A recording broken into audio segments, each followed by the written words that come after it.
Greetings, everyone, and welcome to another exciting edition of Saturday Night InSaNiTy.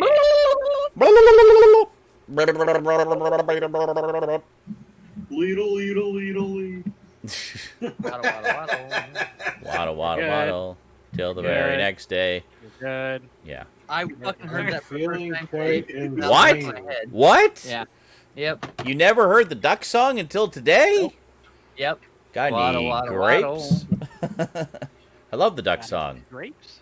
Got It's really any stuck in my grapes? head and I hate it. It's one of those songs. Yes, it'll be stuck in your head forever There's now. a sequel, by the way. Yeah. I Creep know. up on you randomly. You're like, yeah, I know. That dude did a whole bunch of different ones. There's a couple of different duck songs, and there's a bunch of other stuff too. The only one I remember is the duck song and the wonderful MS Paint animation.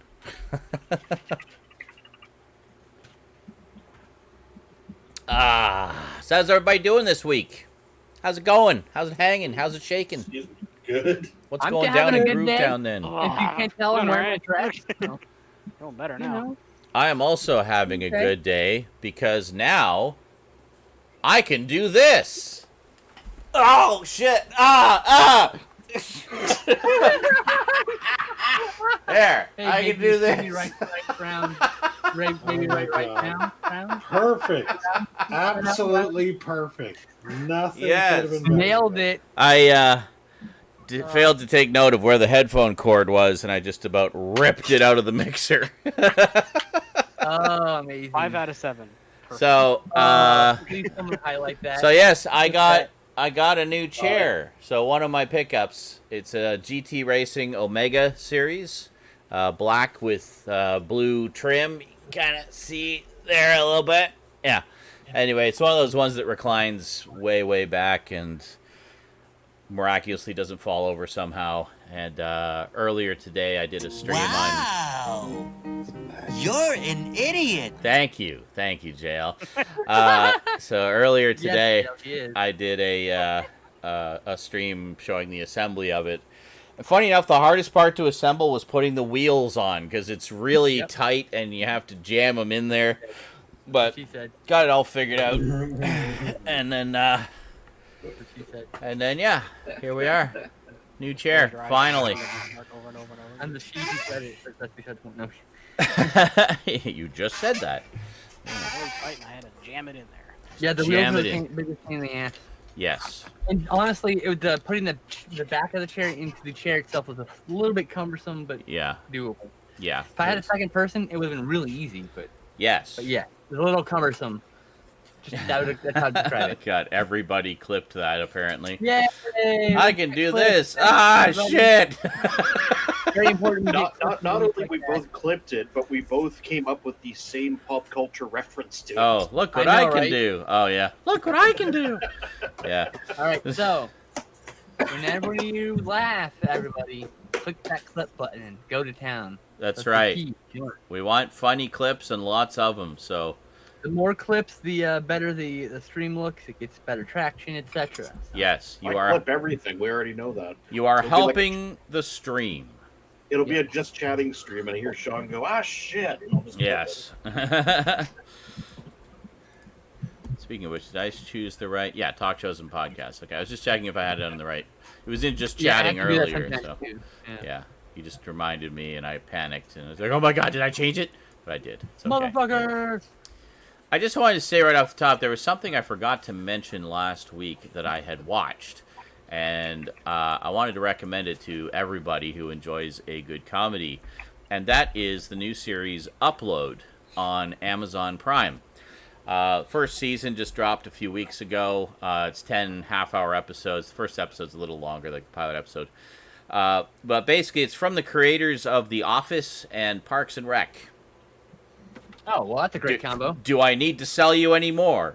But it's very, very good. It's basically like a science fiction comedy. It takes place in a near future where when people are near death, if they have the means to pay the bill for it, they can upload their entire consciousness to a virtual heaven where they essentially live forever in digital form. That's And my favorite episode of Black Mirror. Actually. and it's like a comedy version of that concept, basically. But it's what's it called? Junipero. San I Junipero, would yes. I'd Yes. jump on that in a heartbeat. That is a great episode of Black Mirror. So yeah, if you like that sort of concept, and want to see a slightly different take on it, Upload is very, very good. It's very funny. It's got a great cast, very very likable. Not a lot of new faces that I hadn't really seen before, as well as a few familiar faces in it. It's got drama. It's got moments that'll just rip your heart out. It's got. It also has like this sort of conspiracy mystery story running throughout the series, which is really interesting, and you want to find out more as it goes. So What's it called again? It's called Upload. Oh, okay. I'll So check that out. Where's it's Netflix? It's on Amazon Prime. Oh, okay. It's a okay. Prime original, but it's very good. It's very short. I mean, you can easily binge it in a sitting.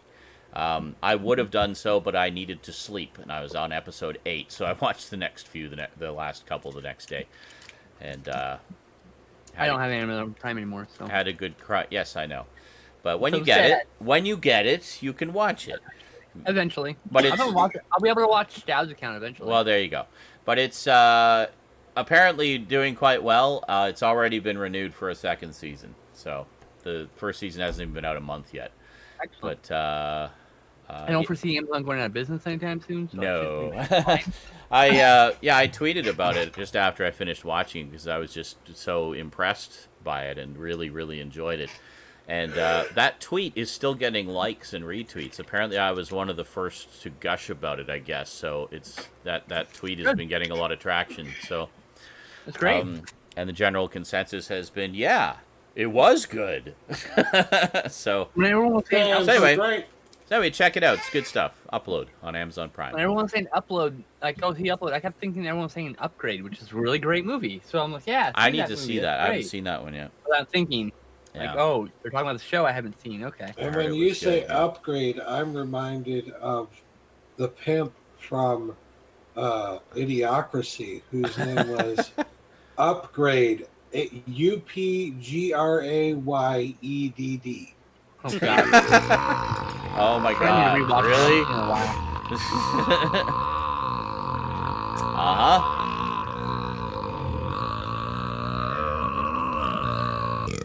That's a Did you hear that? I'll drink to that. Cheers, Elf Burp. Like a meaty belch. Thank you, JL. JL is loaded and ready to shoot. That's right. He's just gonna unleash, blow his soundboard load. I can choose to let her become part of my ship crew. Cool. Rosie's playing The Outer Worlds, which Stoudman actually sent me, and I still haven't played it, but she's been looking for stuff to play, so she is checking that one out. She's actually been expanding her gaming sphere of experience quite a lot lately. She played Detroit Become Human all the way through, and then actually I played it as well just over the past couple of weeks marathons. So good. I'm going to be playing that one a few times. But and then today she was playing Jedi Fallen Order. And what else? She started playing Heavy Rain, but hasn't played very much of it yet.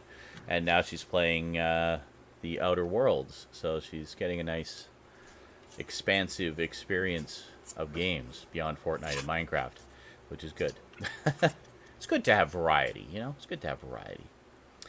But, Oh yeah, one of these is a stream boss now with that subscription. Nice. he is! Thanks, Look Worm. at that! Hey, thanks, Worm Disease. Enjoy. Thanks for pointing that out, D-Large. They didn't notice that. Worm Disease also streams like a madman, so if ever any of us does. aren't on, go see what Worm Disease is up to. He plays a lot of games and Yeah. a lot of shooters, And a lot he's a of nice sci-fi. person. So He is that's a another sup- reason why you should follow him. Absolutely. He's a Super- super nice person. We love Worm Yeah. Disease. Always been very nice to me. Worm disease is awesome.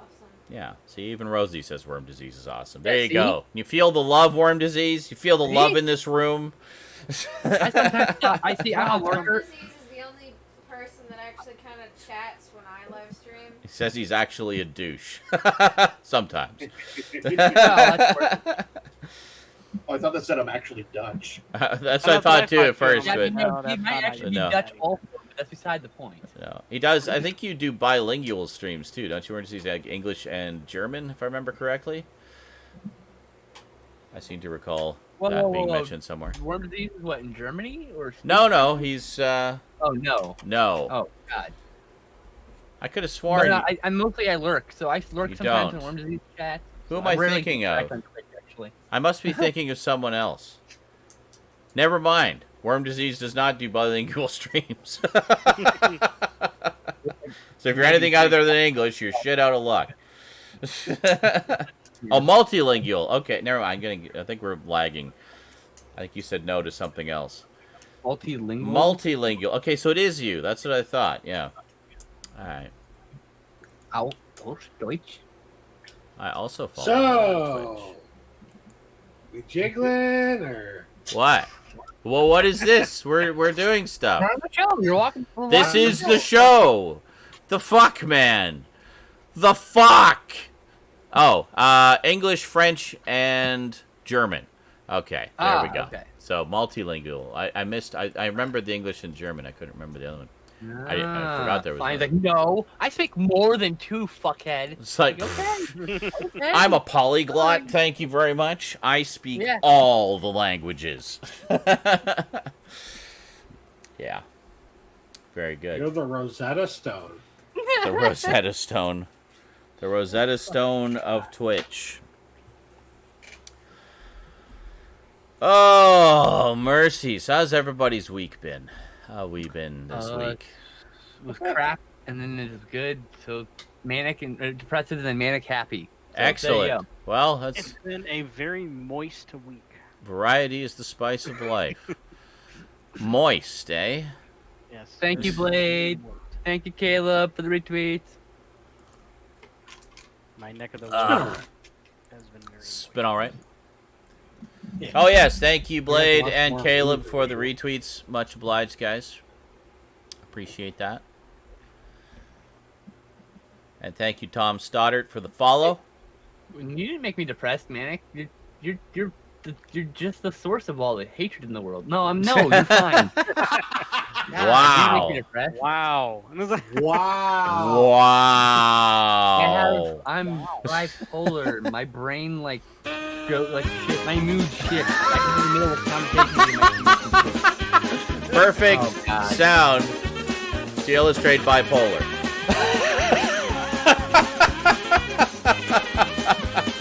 That's the manic phase. $5 is too little. That's the manic phase right there.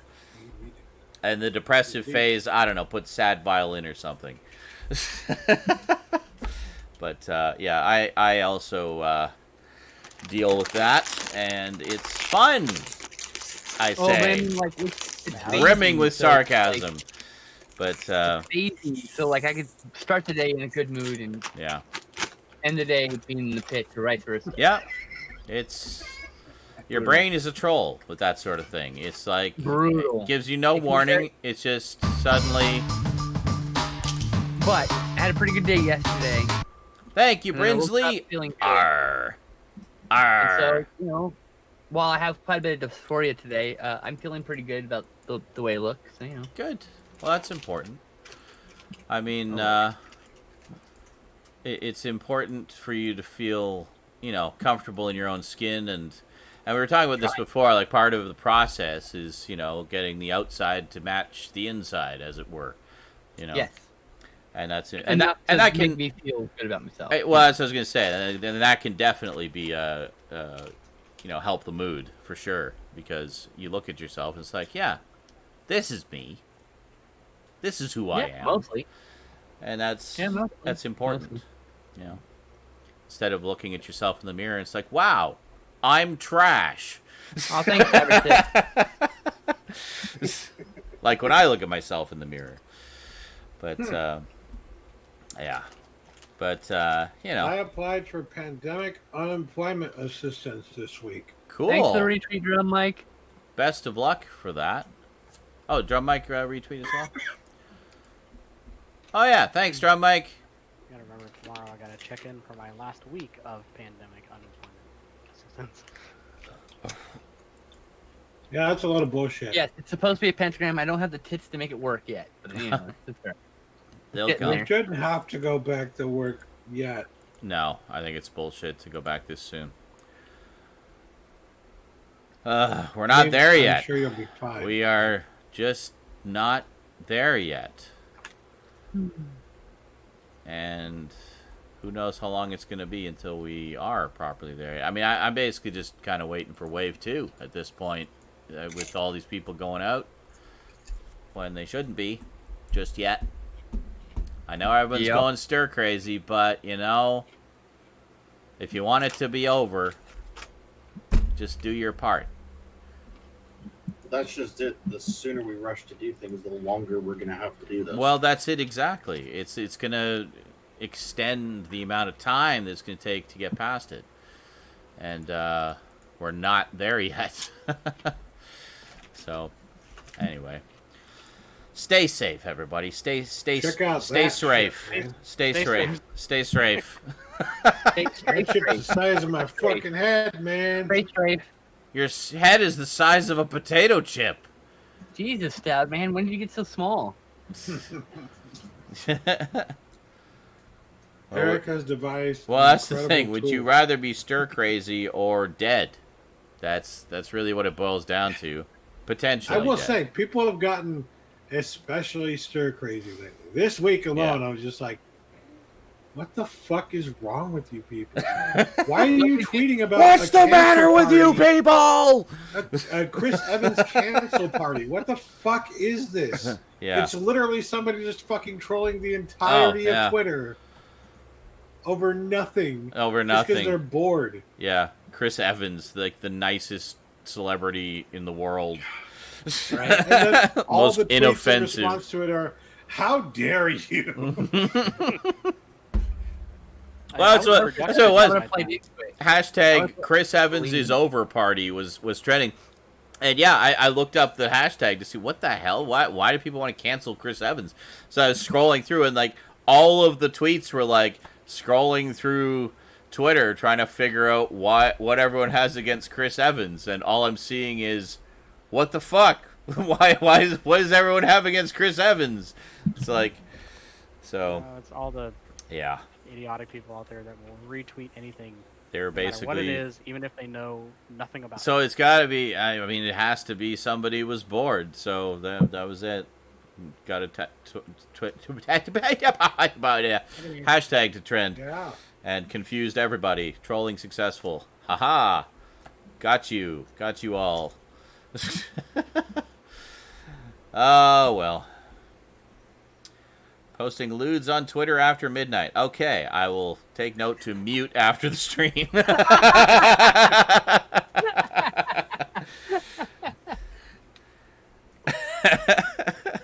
Post whatever you want in your own timeline, kids, but I like to keep mine just, family You do whatever friendly. you want. Well, actually, mine isn't particularly PG, but I do have a lot of horror stuff on there. But yeah, you do you. That's good shit. Uh-oh. Dun, dun, dun, dun, dun, dun. Chris Evans is a pretty odd. Well, like, what was it? There was some story I read about some kid wasn't able to go see one of the Captain America movies. He was like in the hospital, so Chris Evans arranged for like a private screening just for the kid, and like it was pretty Oh, good guy, Chris Evans. pretty fucking awesome. Pretty sure that was either the first Captain America or the first Avengers. It was like he really wanted to, but he was like terminal or something. And he was concerned he wasn't going to live long enough to see the premiere. Yep. So Chris Evans arranged for him to be able to see it before it was released. How many of those kids You know? end up surviving and then feel bad because they're like, wait a Well, minute, really? Yeah, I'm I so mean it's great. Hey, glad you lived and we were able to give you I this hope they live wonderful on. experience. But I would have I'd have guilt about that. Like, God damn it. It's not how it's supposed to sorry work. I lived. Yeah, I But wouldn't thanks feel for the guilt about it. movie. I would put that as Yeah. a part Thanks of for the my- movie. I would turn it from, guilt over to it was a part of my healing process. Well, Yeah. yeah, Yeah. there you go. Oh, it There you saved go. me. That's a good point. You could There say you it go. saved your life. See, it saved. I mean, I wouldn't Damn. go as far as say it saved me. I would say it kept if you're old enough, it would say something like "It kept me sane." Praise Captain America. Get mystical, baby. But, yeah, I actually had to do a little bit of I am research to healed. figure out why people were, blowing up on Twitter about it. Yeah. And I found out it was the stupidest fucking thing. Oh, did you actually and it was- find something? Yeah, I actually found out why they were tweeting, stop Chris, stop him and all It this was shit. Chris Evans' is over party. That's what it was. Yeah, Chris Evans is over. Yeah. And it was the director in an interview asked Chris Evans why, or like, there's something like, what did he think about playing Captain America, or does he think that he's the, best on-screen, the quintessential on-screen version of Captain America? And he said he responded with one word, and it was just obviously. Oh, okay. That was it. So what? Rude. People are saying And it's then- a Red big Brown, ego we're still thing. alive, that- asshole. And it's just like, yeah. And the question, there's more to the question, and it wasn't snarky. It was Yeah. more along the lines of I'd have to find it again because it sounds bad. Yeah. But it wasn't, like I said, it wasn't snarky at all. It wasn't negative towards anybody or anything. I'm really. assuming it's like, He was yes, just proud of. He was I proud. prefer my own interpretation of Yeah, Captain Yeah. America. he was proud and honored Yeah. that both Stan Lee and the producers chose him Yeah. to play Captain America in every version. Oh yeah, and it's And it's just. and to be fair, he's played Captain America more than anybody now. You Yep. know, like For over a decade, I think, right? yeah, for over a decade. Yeah. Well, whenever the So, I mean, like, and I think Yeah. the comment was based off of the fact that what you just said is that he has played Captain America on the big screen more than any other actor. absolutely on So any when screen. when they say is he the quintessential Captain America? Yes, because he's absolutely. that's like saying Sean Connery is the quintessential James Bond. Yeah. And it's just like and everyone has their own opinions on that, but unlike Christopher most other Reeves. people, Christopher Christopher Reeve, Reeve, Superman. Superman. Yeah. yeah, there's only a few like a small handful of people that have played those characters for People so are long. so on the big screen. iconic. Yeah. It does, so iconic they are forever attached to the character. Which is Yeah. Right. part of the mythos of that And I character. just think Chris Evans is going to Yeah. be forever attached with the Captain America The character. character in the comics has yeah. already been shifted to look more like Chris Evans. I mean, it's just like you go to There you anybody go. who, Yeah. already there. who even Mhm. movie fans who knows about actors and stuff like that. You ask them, you go, "What else has Chris Evans been in?"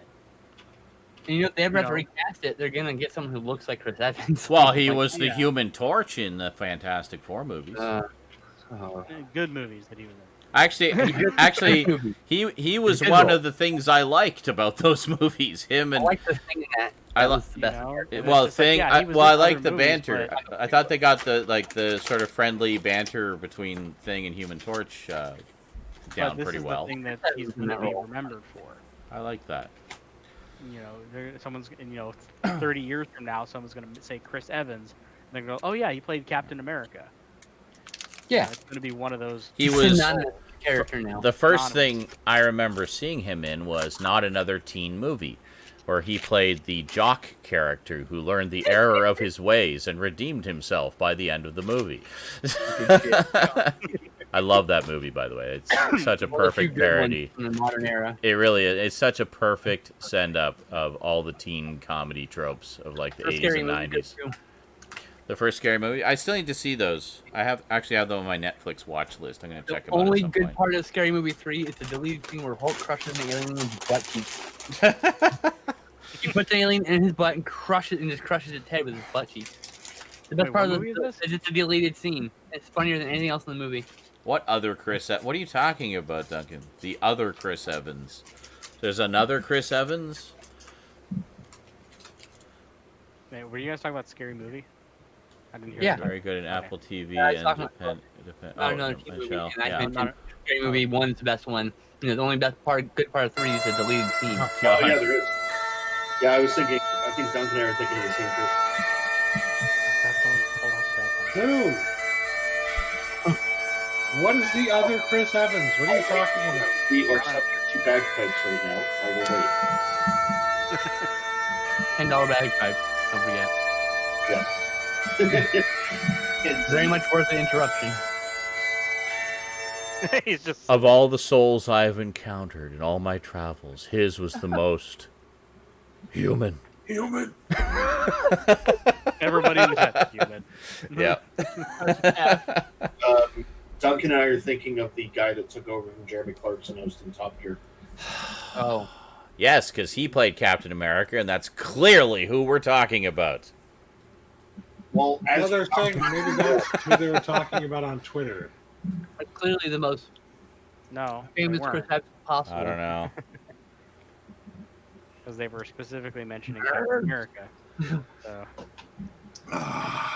well, yeah, because you guys are all like, yeah, Chris Evans, he's a good, good guy and like that. I'm just thinking like, he's a useless Top Gear host. I mean, I'm sure he's a nice person, but you're right. He's fucking useless on that show.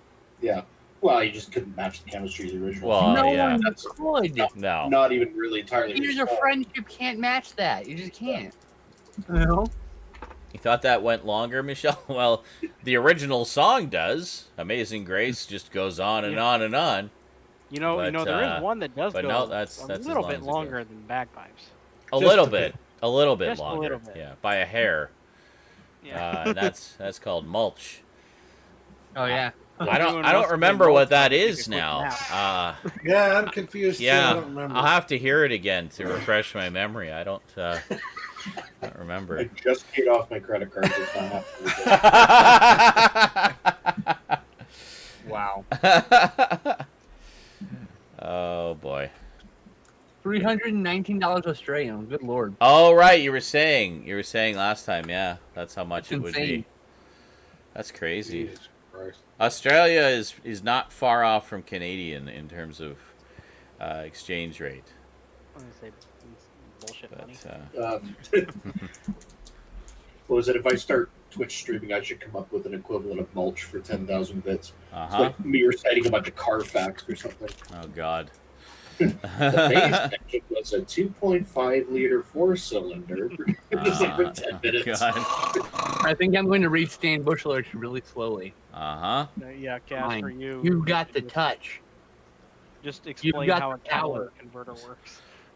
Say how what? How a catalytic. When all hell's breaking loose, Exactly. you'll I'll say like William be Shatner. riding When all the eye of the breaking storm. There are 3 basic methods for accounting for inventory. Oh my God. Oh my god! I would hurl myself into the sun. First in, Ow, first shoot out, me or now. FIFO as it's You know what this called. reminds me of? Well, actually, you could Okay. do how to apply for a rental application. I know what I need to do. I need to read the Marvel Universe entry for Wood God. Oh God, over and over again. Clearly. I was gonna say the one that I would use is, and I actually can find a full sound clip of it, and it's from King's Quest VI. It's the really boring book that you get from the bookshop, Oh god. and if you read it I think there's a certain spot in the game where you can actually read it for like 5 straight minutes, and it is the most boring. I think it's an an algebra book or something. Oh, But good it's old talking about, algebra. like Math dosamas hard. and half dosamas divided into equal parts, and instead of a cackle of grouskies, and this is like, what the fuck is this? Thank you to Mr. Fusion for the retweet. Much obliged, Hey Kevin, Evan. you're a good dude. But followed me for a while. Ha ha ha, you fool. You fell victim for one of the classic blunders. Oh, yeah. Yep. Yes, you could read the. That's right. You can do that. I The- can't choose the glass in front of you. The clearly. princess. Well, yeah, that'd be that'd be a pretty That's good the one thing. too. That'd be a pretty good one. Yes. Yeah, That's what you inspired me. Immediately you said that. I'm like, oh, well, what if, yeah. But no, I think reading that Marvel Universe entry online for Wood God to be perfect, actually. Or I can wait for your next marathon when you're like just sticking around and pay you to do it. That guy, Michael. You mean Wallace Shawn, award-winning actor Wallace- and playwright? Wallace Shawn's amazing, by the way. I love Wallace An Shawn. Yeah. amazing actor. National Thank you, treasure. Joe. You know, one I really want to get again. Actually, I think I have it on Laserdisc, but there's a Criterion edition. Is My Dinner with Andre? That movie is so good. Any of you seen that? You've seen that. Long ass time ago, but yeah. I'd like to get it. It's basically so bad. Yeah, I really want it too. It's high on my Criterion list. But basically, it's a movie about two old friends who get together for dinner at a restaurant, and the entire film is their conversation over dinner. It's a wonderful film, and it's amazing. It's the birth of podcast, in case you're curious. Endlessly fascinating. Like this show, it's the birth of podcast. So one of them is Wallace Shawn. He's the guy that goes to meet his old friend Andre and they're essentially playing sort of slight caricatures of themselves as they're having this conversation. Is Andre the Giant. And actually, when My Dinner with Andre came out from the Criterion Collection, they invited Wally and Andre to the Criterion Closet to pick out some movies. Oh my god, I must have missed that episode. Yeah, there's an episode you can find on their YouTube. And I will, definitely. Yeah, it's good. It's That's funny. a goal of mine, to be invited to the Criterion Closet someday. Oh my god, right? That and be on the Joe Rogan show so I can yell at him for an hour. Wrong opinion. And then smoke really... Also, just because I want to smoke Mike Tyson's weed. Ryan Chataway's seen it. I'm not surprised. And Ryan Chataway. Yeah. And welcome back, It's been long enough that I could barely tell you what they talk about. Oh, yeah, same here. I need to watch it. Same here. The last time I saw it was... it's on Blu... What are you telling me? My Dinner with Andre is on Blu-ray. Yes, in the Criterion Collection. I don't have it yet. Pretty sure I just said that, but okay, thank you for reiterating. That's right, Buster. But yeah, anyway, I have... Piece of trash movie. I was just saying, I have it on Laserdisc. I got the Laserdisc, and that was the last time I watched it, was when I watched my Laserdisc of it, you see. So I'd like to get the Blu-ray. It'd be a nice upgrade for the Laserdisc. Yeah, but we were talking about the wonderful movie Andre, which also needs to be in the Criterion Collection. Oh my god, the one about is that the one about the seal? Yeah. The Andre is the seal of... Put that right next to Free Whale. So it's Andre, the seal of John Wallace having a conversation in a bar or a restaurant. Movies like that just remind me, like, there were so many fucking exotic animal and kid movies in the 90s. There was. Monkey Business, Dunstan Checks In. I was going to say. Most Valuable Primate. Yeah. That's right. What was that one about the dog? Bud. Yeah, that was the one I was just going to say. The dog who plays basketball. And 9,000 Air spin-offs. Yeah. Air Bud had like 4 sequels, too. And then there were 9 or 10 Air Buddies movies, and then there's like spin-offs of those. The Air Bud universe, the Air Bud cinematic universe. It's an Air Bud cinematic universe. It's literally what it is. They go to fucking space. It's literally the ABCU. Oh god. I don't know why that's so funny, but it is. That's the ABCU. Oh my god. The Air Bud cinematic. Hey, did you know Air Bud died like 10 years ago? Well, he was a dog, so I assumed he'd be dead by now. Probably longer than that. So can you go watch the original Incredible Journey? Yep, all those animals are dead now. Homeward Bound, all those animals are dead too. Yeah. All the versions, all the sequels and the remakes and everything. Yeah, the original Benji, and all those sequels. You know, how about Toto? Toto from The Wizard of Oz. Not only is the original long Benji dead, every replacement Benji's also dead. It's been so long. You don't even want to know what happened to the animals in Milo and Otis. Actually, the latest one might still be around because there was the last remake was 2018. See, I love Milo and Otis, but it's really hard to watch now knowing that many, many, many, many animals were killed during the filming of that. Every time you see perilous shit happening, animal probably died. Wow. They show you. That's great. All animals can scream. Exactly, Bird. Exactly. All animals can scream. I feel so bad. Good old Don Hertzfeld. I love that movie, but it's like heartache because it's like, oh. Yeah, well, there's certain when you see those. movies that are from before the whole no animals were harmed in the making of this movie movement. Oh, Well, no. yeah, go ahead. And Like- it's even worse. The filmmaker is a Japanese film originally. And he went to an island where the Japanese government couldn't get in trouble, so he could film the film. And it was actually illegal in a lot of countries to harm animals. Wow. Well, But not when he was filming. what is it we were talking about when I saw Kingdom of the Spiders again when I picked up the Blu-ray Oh. recently? And I was like, Yeah. this must be from a little bit before that animal rights thing in films, because there are several scenes where it is clearly a real spider that clearly just got destroyed. Yep. You know? Yeah. Mm-hmm. I mean, there's a lot of fake spiders in it too, but there's ones that are clearly This real, guy says he's and a they Star clearly Wars just got fan, stepped but on he or doesn't even have the blown Ewok up or movies. something. Those are the best God, ones. really, How Jail? can you call yourself a real Star Wars fan if you don't have the original Just, you know, Ewok movies? That's just how 90s. filmmaking was back then. It was a time and place thing that could never happen now because No. we're way more aware of how that's a terrible thing to do. You know.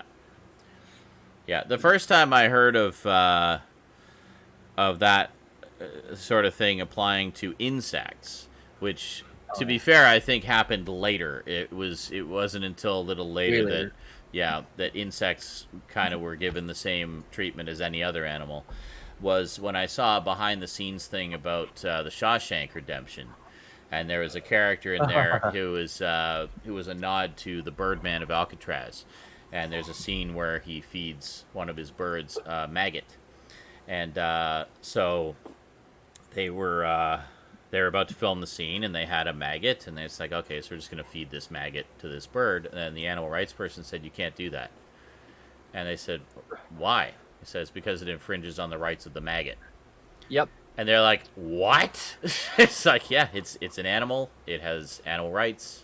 You can't feed it a real maggot. It's like, okay. So they got, like, I guess a fake. So they had, like, a real What you do maggot, is- real maggot for the you go close-up, take- but then, like, a fake maggot for, You talk to your actor. yeah. You talk to your animal wrangler. You talk to your camera guy. You talk to your AD. Get everyone all set. Say you're taking a break, and you just film the scene with Adam. Just fuck them. Yeah. It's a maggot. It's a maggot. You're not fucking. It's not like you're killing a bunny rabbit or a cat. Yeah. It's a fucking maggot. I know. This is the kind of shit they eat. Come on. Well, it is, and it's like, well, Right? Yeah. I bought it from the Exactly. pet store, from the food Exactly. section. That's all I'm saying. Like that's all ridiculous. Like it's Yeah. a film. It's gonna eat it in the wild. So Yeah. it's like Well, I guess the argument goes, well, in the wild, that's just the law of the jungle, but here we're in civilization, so we got certain rules to live Right. by, you know. sure. I know, it's a fucking maggot. I get it, but Like it's clearly a principle thing, but, you know, I don't know. Anyway, they I'm filmed an the scene. asshole. Whatever. They filmed the scene, and it sure looks like it eats a real maggot, so I don't know. The miracle of CG, I guess. Or they just did what I told you and didn't tell anybody. Or they just filmed it There's off some screen story. and that dealt with the was fake. lawsuit later. But Oh, it's totally fake. The Yeah. guys looking like that doesn't look fake. it just moves. It's That reminds me of animatronics. The Green Mile. It's very advanced, I know, yeah. The Green Mile? That one was sad. Yeah. I don't was. own that because I don't think I could rewatch it. I Well, could there's a definitely similar rewatch thing it. that happens in the Green Mile where one of the prisoners kind of like adopts a rat. Oh, right, yeah. He's like Yeah. feeding the rat and taking care of the rat, Yeah. and then somebody fucking steps on the rat, Yes. yeah. kills it. They probably didn't step on a real rat. No, Thankfully. I'm pretty Yeah. sure that was... If I remember correctly, they cut away to his face and the squishing noise. Oh, Yeah. great. So That's that way was- better to do it. That It's on your was brain. Percy, wasn't it? Percy, the asshole guard, yeah.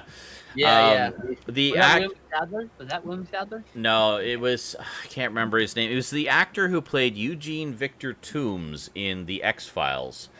A couple Christ. episodes of The X-Files. He was the guy who You could... find, like, Hold the on. most Just let me- obscure- No, not obscure at all. That was his first claim to fame, and those are very famous episodes with X-Files I fans. just don't remember the character. But, That's all. well, I'm about to describe it. Basically, No. it was... He was the guy who could stretch his body to fit into small places and stuff, and he was basically a very long-lived entity that would go into hibernation for periods of about 30 years, and then when he would come out of hibernation, he would prepare to go into hibernation again by eating people's livers. So he would kill people and eat their livers. Stories Yes. And he was climbing through he's climbing through the vents in one of them, right? Yes. Yeah. Yes. Oh man, I remember that episode now. Holy shit. See, I knew when I described it, you'd probably remember it, but what was the episode the dude at the airport with no legs? That's the one I also can't remember. that one I don't recall. But anyway, the actor who played Toombs, who was the stretchy guy, he played Percy in The Green Mile. So. Okay. But that actor is really good. He's very good at playing these characters with sort of this creepy look in his eyes and just unnerves you. You know, so with Toombs, it was a very subtle, very soft and creepy performance. But with Percy, it still had that creepiness, but also like a quiet, psychotic side to his character. Like he just wanted to hurt people, you know, and he did it very well. He was a character you loved to hate. Doug Hutchison. Fuck that. Doug Hutchison, thank you. Yes, that's who it was. I'm like waiting here to say. Sorry. Yeah, Doug Hutchison. Yeah, fantastic actor. Yeah. Really good. You very much do hate that character in that movie. I've always been just blown away by everything every time I've seen him. And he's one of those character actors I get excited when I see he shows up in something. It's like, oh, it's him. Well, we're in for a treat here. He's going to do something special because he's always so good. And then he doesn't do anything special. And It's like, oh, I guess he lost his edge. Who knew? That was so boring.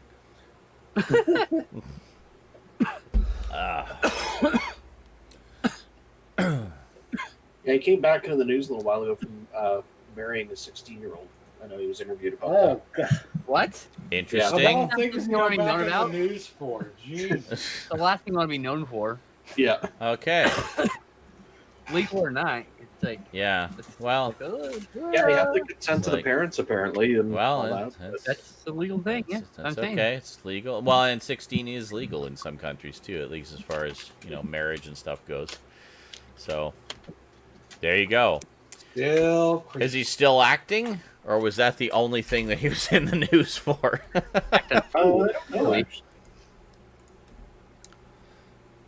Because I don't recall seeing him in anything for like ages. Last He thing. has. Let me take He's a got look some here. credits more recently. Here we go. Doug Hutchison. Let's see if I've seen him in anything recently.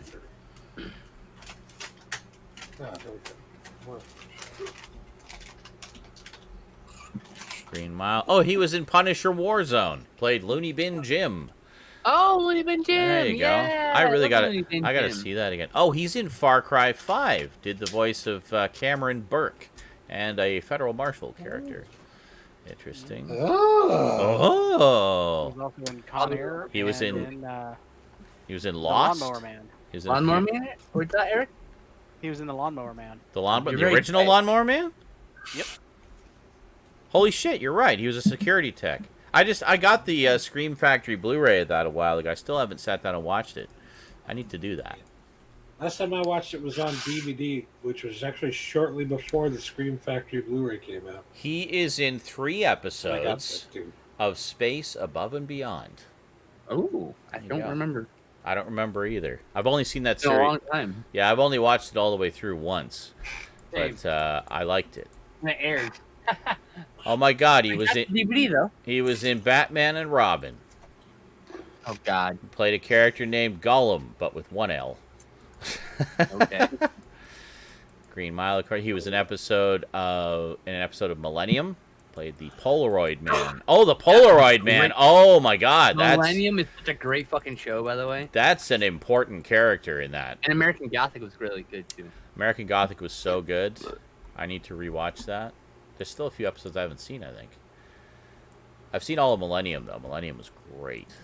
Millennium is great, so good. And I wish also, I'd done longer. the same name but completely unrelated. The movie Millennium with Chris Christopherson is really good too. Is that the one with Mr. Lambert? I don't think so. It's the one about No. he plays a plane. Hold on. Millennium is the one with the plane and they're swapping out the bodies of people who've been in a plane crash? That's Millennium, I was just about to say. Yes. Okay, so I'm making sure it's the right thing. Okay. Yes. I wanted to do that before you said something, so I actually knew if I remembered it Yes. or not. I was just going to say it's the one where he's a plane crash investigator. I wasn't going to spoil the big twist, but, you know. Oh, I thought that was on the fucking trailer. I'm sorry. No, that's like the big mystery of the whole movie. It's been so long since I've seen it. It's all I remember from it, actually. Yeah. Soil it. But Soil it. I did. Anyway, I didn't know I was going to. that's what let me say. Anyway, it's based on the book by John Varley. I probably wouldn't have which is quite remembered good. it with your vague description. No. honestly. I only remember the twist. I would have said, you know, stuff. But anyway, that one's good too. That got a that was the one that got a double feature Blu-ray release from Scream Factory alongside Rotor, which I still haven't watched Rotor, but I watched Millennium as soon as I got that one. So I remember you telling me Rotor was a lot of fun. Rotor's hilarious. Yeah, I'll have to check It's that a great one out. bad movie. Excellent. Bad in It's, all the good what I ways. like to say is it's auteurs with inept auteurs with big grand visions, you know. Oh, those are my favorite. The The Ed Wood singular types. singular visions of the inept. That's the other one. Yes, those are some of the best. I love those. My favorite. Yeah. That's what Ed Wood was. He was an auteur who was just incompetent. But he had grand ideas. And he didn't care. My favorite part about Albert Pune's films is it's just got this grand vision, but no budget. Yeah. Okay, we should probably get to the news here. There's quite a list of news today. Our New York news hound, Raptor Rivera, has been very busy this week, so let's see what he's pulled together for us. It's been a rough week this week for on the obits and Yes. Quarantine day 37. Insert Kevin Smith reference here, you cocksmokers. Okay. Yeah, bro. Trailers. Official trailer for the next Spike Lee joint, Da Five Bloods. 4 African-American vets battled the forces of man and nature when they returned to Vietnam, seeking the remains of their fallen squad leader and the gold fortune he helped them hide. Premiering on Netflix, June 12th. I think Spike Lee made a horror movie. It looks pretty fucking good. Cool. I'm down for that. I know. I was like, okay. Second trailer for the Christopher Nolan film Tenet.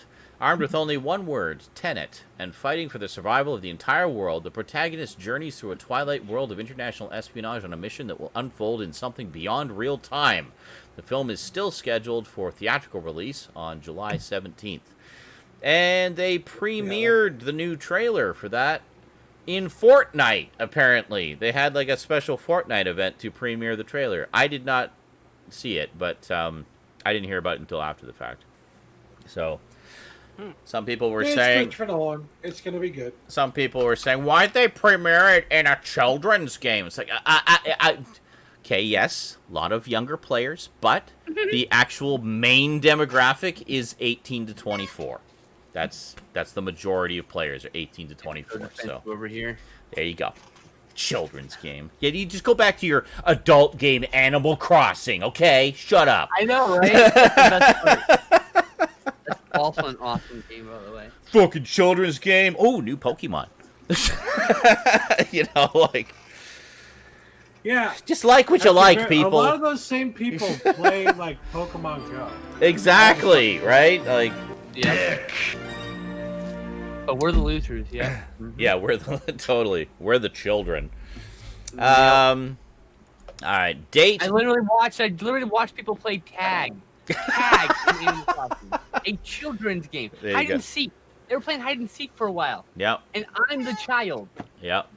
Because I've got an action figure on my shelf. Date announcement trailer for the second season of the Netflix series The Umbrella Academy. Premiering July 31st. I have not seen that yet. I've heard it's really good.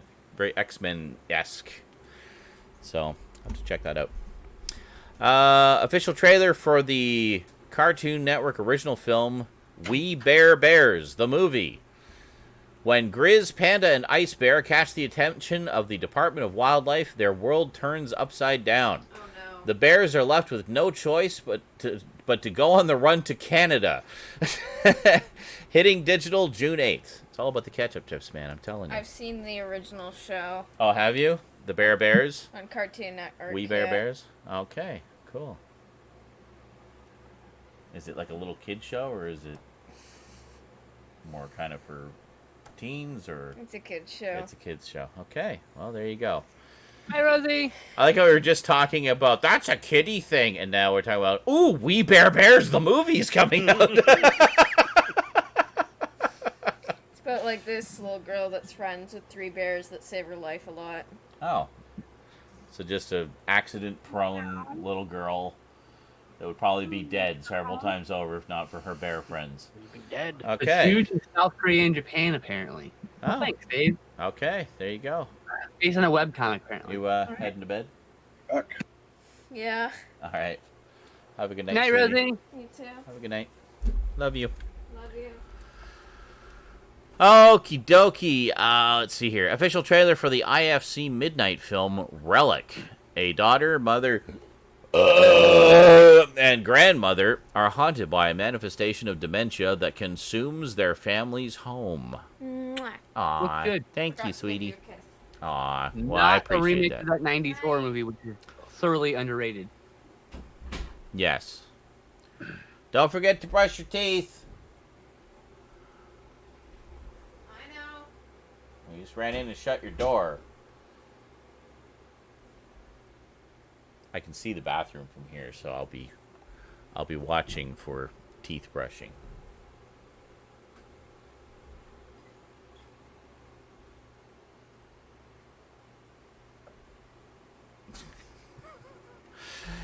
Anyway, what else we got here? Official teaser for the fantasy fable The Wanting Mare. In Withron, a line of women pass a recurring dream through multiple generations.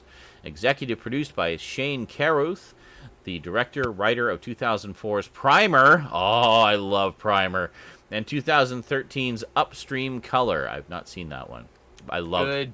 Very good. Love Not as good as the other one, but Primer. Yeah. Primer was I brilliant. only saw it Just- once, which was so dense. I was shown a web. I had to be shown a web diagram about excellent, and then a Primer. fucking essay. Yes. I finally kind of understood it a little bit. Primer is like a real thinking man's time travel movie. It's almost almost hard sci-fi. Like they get really into the theory and such of how it could be possible, and Pretty deep. It's really interesting. It's really deep. It gets into the whole, idea of creating different timelines or jumping in and erasing other timelines. It's complicated. Definitely benefits from multiple viewings, and it's just brilliant. Just a little indie film about time travel, and it's amazing. I absolutely loved it. It's called Primer. Official trailer for the Netflix film The Last Days of American Crime. Based off the acclaimed graphic novel, in the not-too-distant future, as a final response to terrorism and crime, the U.S. government plans to broadcast a signal making it impossible for anyone to knowingly commit unlawful acts. Streaming June 5th. Interesting. So kind of like the Justice Field in the Justice episode of Red Dwarf. Hello, Cass. I'm just doing the unmuting thing. Okay, cool. Excellent. Official trailer for the Russian sci-fi horror Sputnik. The lone survivor of an enigmatic spaceship incident hasn't returned back home alone. Hiding inside his body is a dangerous creature. Oh, okay. We've seen that story before, but maybe they'll have an interesting twist on it. Every story's been done before. I know. Come on. I know. Anyway, official trailer for the Netflix original film, which probably isn't that original because, everything's been done before. The Old Guard, based on the acclaimed graphic novel and starring Charlize Theron and Chiwetel Ejiofor. Oh, that was someone who was in something. I recognize the name. Yeah. A covert team of They were in immortal that mercenaries are suddenly exposed and must now fight to keep their identity a secret, just as an unexpected new member is discovered. Directed by Gina Prince Bythewood, who also helmed 2000's Love and Basketball. I just have to look up this actor. Just give me a moment here. It's going to bug me now. I know that name. I can't pronounce it, but I recognize it. There is a book of VHS covers, worm disease. There is. It's all it's UK ones though, I think, isn't it? I mean, yes, but Yeah. still cool. Yes, of course. He was in The Martian. He was in 12 Years a Slave. What it was called, what the name of the book was, though. He was in Salt. He was in American Gangster. He was in Children of Men. I definitely saw him in that.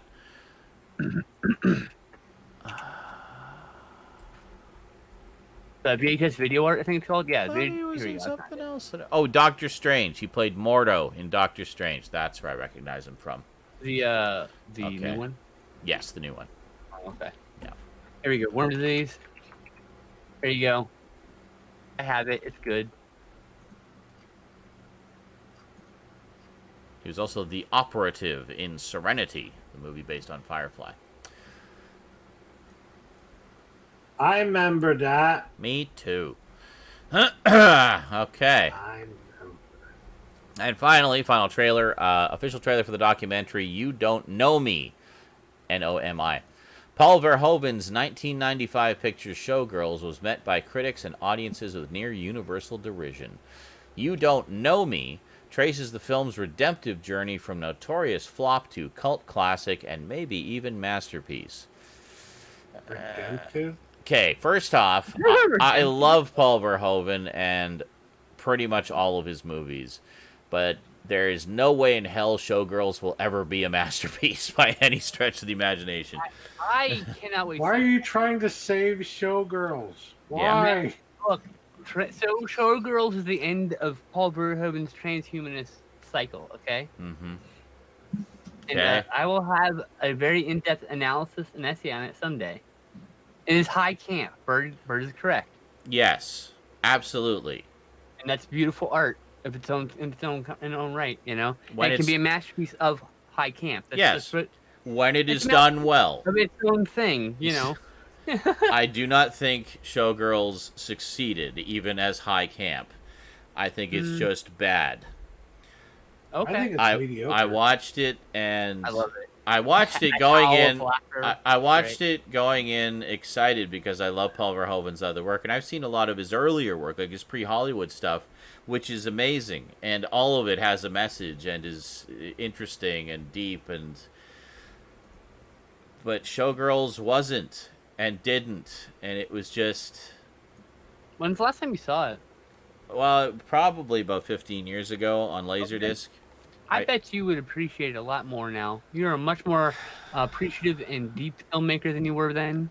I might. As a watcher, I mean. Now, that said, I would like to see this documentary because if there's something that I missed, There is something you missed. Well, hold on. Something that was not conveyed clearly by the film, and therefore that would be a failure of the film to not communicate its message clearly.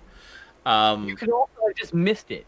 Well, that's You're not- possibly. I might have just missed it, but That's what I'm saying. I Yeah. think you should revisit it because I think you would have a more better appreciation of it now, knowing you and how you enjoy film. I Yeah. think. well, I'd you'd like to appreciate see that honestly. documentary first, anyway. Yes, I really want to see the documentary. I really And actually, that said, Showgirls is one I've been meaning to pick up on Blu-ray just for my Paul Verhoeven collection, essentially. Because I love all his other films. Like, literally all of his other films that I've seen are among my favorite films. RoboCop, It's Starship the whole Troopers. transhumanist cycle of his films, his American films specifically. You know, one that I really wish we would get on Blu-ray here is The Fourth Man. Has anybody but me ever seen The Fourth Man? Like, I don't know anybody else has Is even it a seen it. sequel to The Third Man? Oh my god, no. It's kind of in some ways it's kind of a prototype Basic Instinct. A lot of similar themes and ideas. But it's his. I think it was his last Dutch film before he came to Hollywood. But So it is like noir inspired then, right? very much so. Okay. Also very open sexually in terms of the relationships between the characters, and there is a lot of nudity and sex and stuff in it. But also Understatement. also there's like this underlying murder Murder mystery where thing. this gay writer meets this woman and sort of becomes involved. I guess he's mostly gay, maybe a little bit bi. He kind of goes both ways and is open to experimentation, but definitely prefers the lads. And so he meets this woman and kind of starts to get involved with her. And she may have killed her previous husbands, but he's not sure. But some things seem to point towards the fact that she murdered her husbands. Others say, well, maybe it was just a string of unlucky accidents. And, well, you have to watch the movie to find out. But it's really good. It's like a deep, intensive, sometimes genuinely disturbing and thought-provoking character study of these characters and how they are relating to each other and with this underlying murder mystery. It's very good. Okay, now, see that, right? Showgirls is camp of that, but, like, absurd.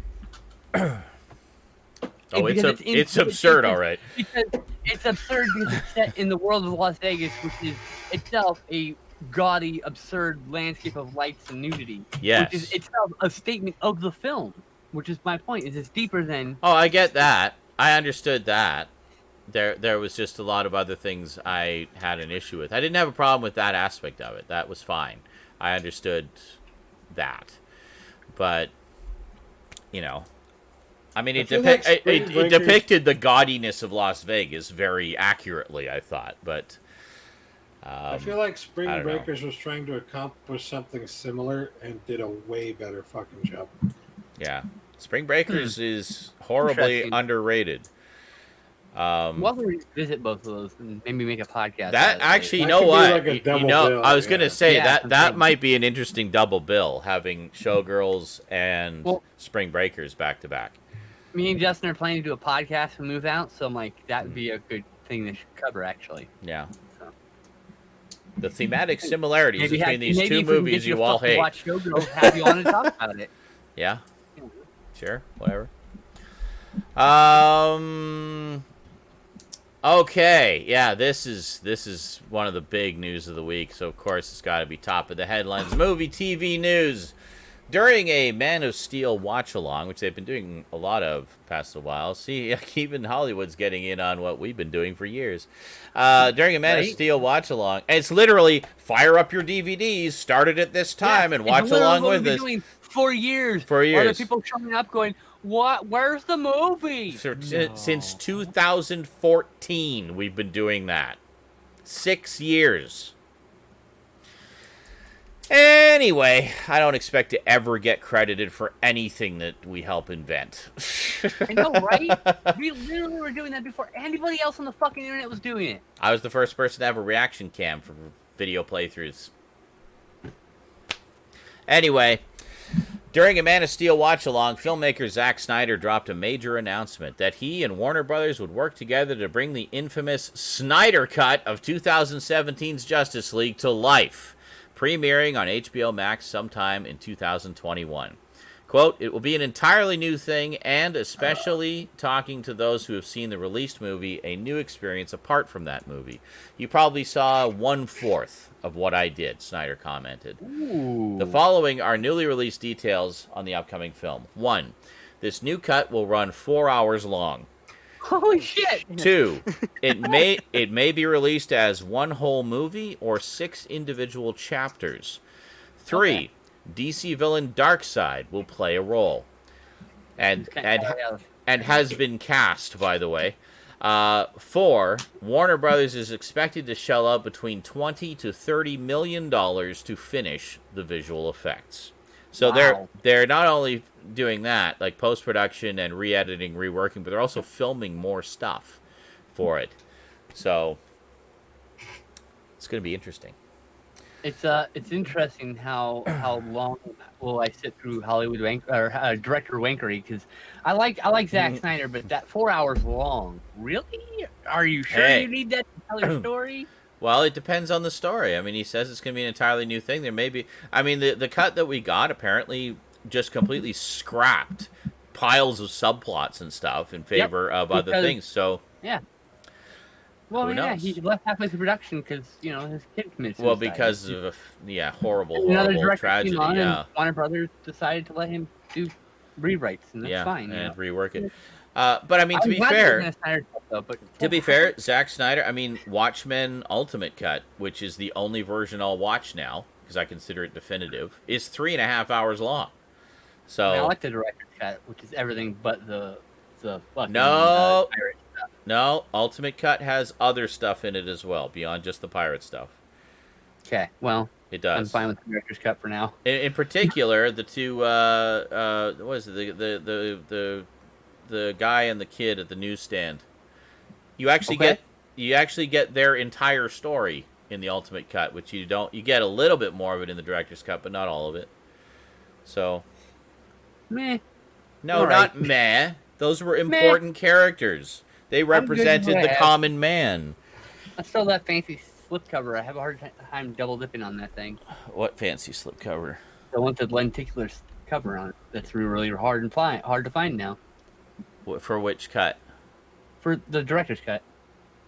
Oh, it's very expensive. I got the steel book of the director's cut. Yeah. And then I got the first release of the Ultimate Cut, which had the magnetic, nice matte finish cover. Now all they have for that is they want the graphic novel, which I already have. So it's like they have the double dipping both the movie and the graphic novel for what? The one that I got had the Ultimate Cut and all the new extras that were included with that. Plus, it included the motion comic was one thing it came with. The motion comic was really good, by the way. It's a very good adaptation of it. Well, the way you word that, Bird, you make it sound like Snyder had him killed. No. His kid committed suicide and he stepped away mid-production. Yeah, I said that. Yeah, I think you were doing something. You were distracted, Bird, but I did mention that. Yes. Yeah, it was due to the unfortunate suicide of his daughter, I believe. Tragic. Very tragic. Mm-hmm. Apparently, I didn't know about this at all, but apparently people are saying that part of the reason this even got done was because of toxic fandoms who were being let's talk. About hold on, let's talk about that a little bit. Now, I didn't even know that.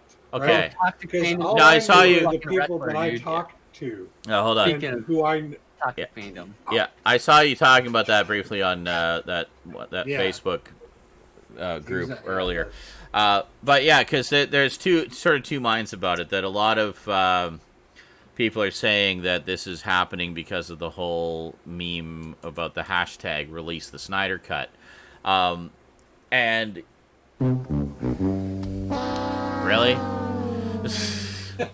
anyway, and there's kind of two camps on this. Is that Warner is simply doing it because they saw there was a demand for this. And also they got HBO Max coming out. It's a new streaming service that wants high profile content. New content. So if it's like, well, hey, fans, there's this thing, release the Snyder Cut with, fans want to see the Zack Snyder version of Justice League. Maybe if we drop a few million, see if Zack's interested, that'd be a real easy way to get 4 hours of content for the streaming service. Without having to shell out too much for like a full new series or movie or whatever. So, I mean, from a business standpoint, it's, as far as Warner's concerned, 20, 30 million is a drop in the bucket. That's like a low budget film for a big studio like that, So that's easy money for them. Bird said, holy shit, I think I have 3 hours of rant on toxic fandom and how that hurts everyone, the creator, whoever's funding the project, their work, other fans, the impression of the media and property. Yeah. Oh my God. So one of the other sides of that is that the how can I put this? That when the original movie came out, toxic fans were all over it, just shitting on it. And then hashtag release the Snyder Cut kind of came out of that turmoil and then since became basically a meme, almost a joke. Like, I think most of us never really took that hashtag seriously. Yeah. It would be a joke. It would be nice if it happened. Of course, I'd love to see the original director's full vision of whatever, whether that or anything else, but that was it. But other people are saying, like, this is setting a dangerous precedent, because did the hashtag prompt the action? And if so, is this empowering toxic fandoms in some way?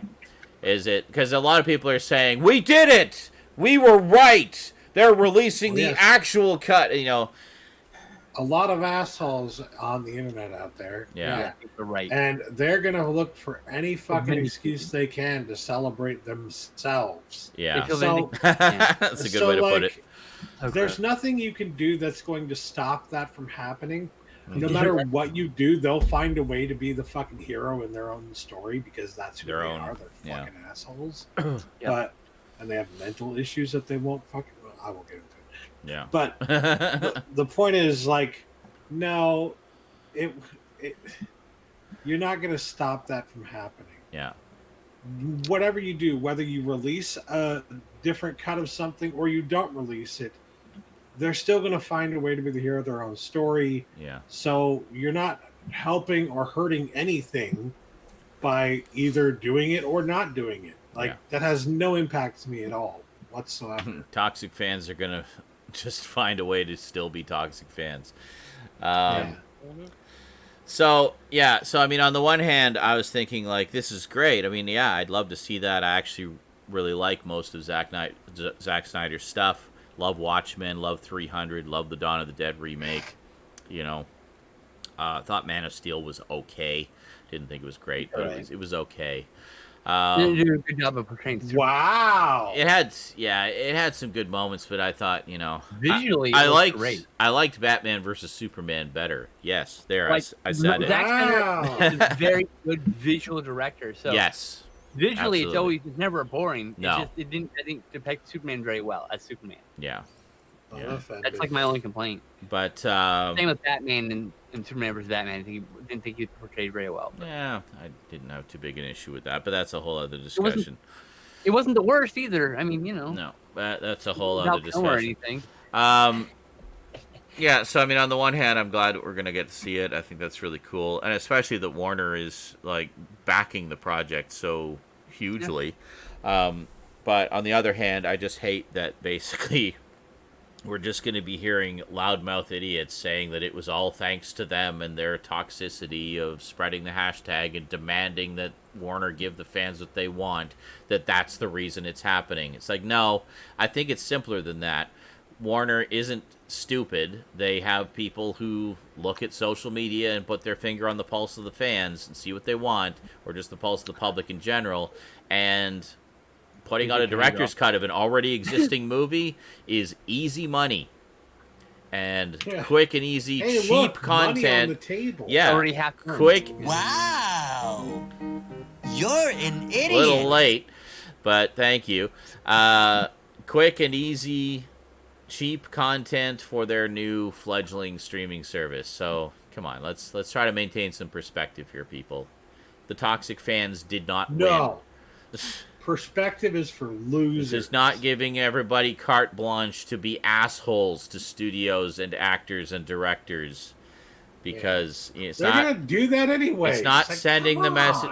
I mean, they're saying like, "Oh, it's sending the message that if you whine and complain loud enough, the studios will give you what you want." And it's like, how many change.org petitions are there for alternate cuts of movies that you didn't like the existing cut of, or Star Wars, anything Star Wars related, to remake the entire last season of Game of Thrones because you didn't like how it ended? Like, come on. I'm so glad that never happened. And what exactly has happened there? Oh yeah, nothing.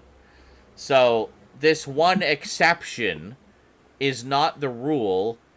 And you toxic fuckholes had nothing to do with it. Go to hell. They're still going to think they did. I know. And we can't stop them from thinking that. I know.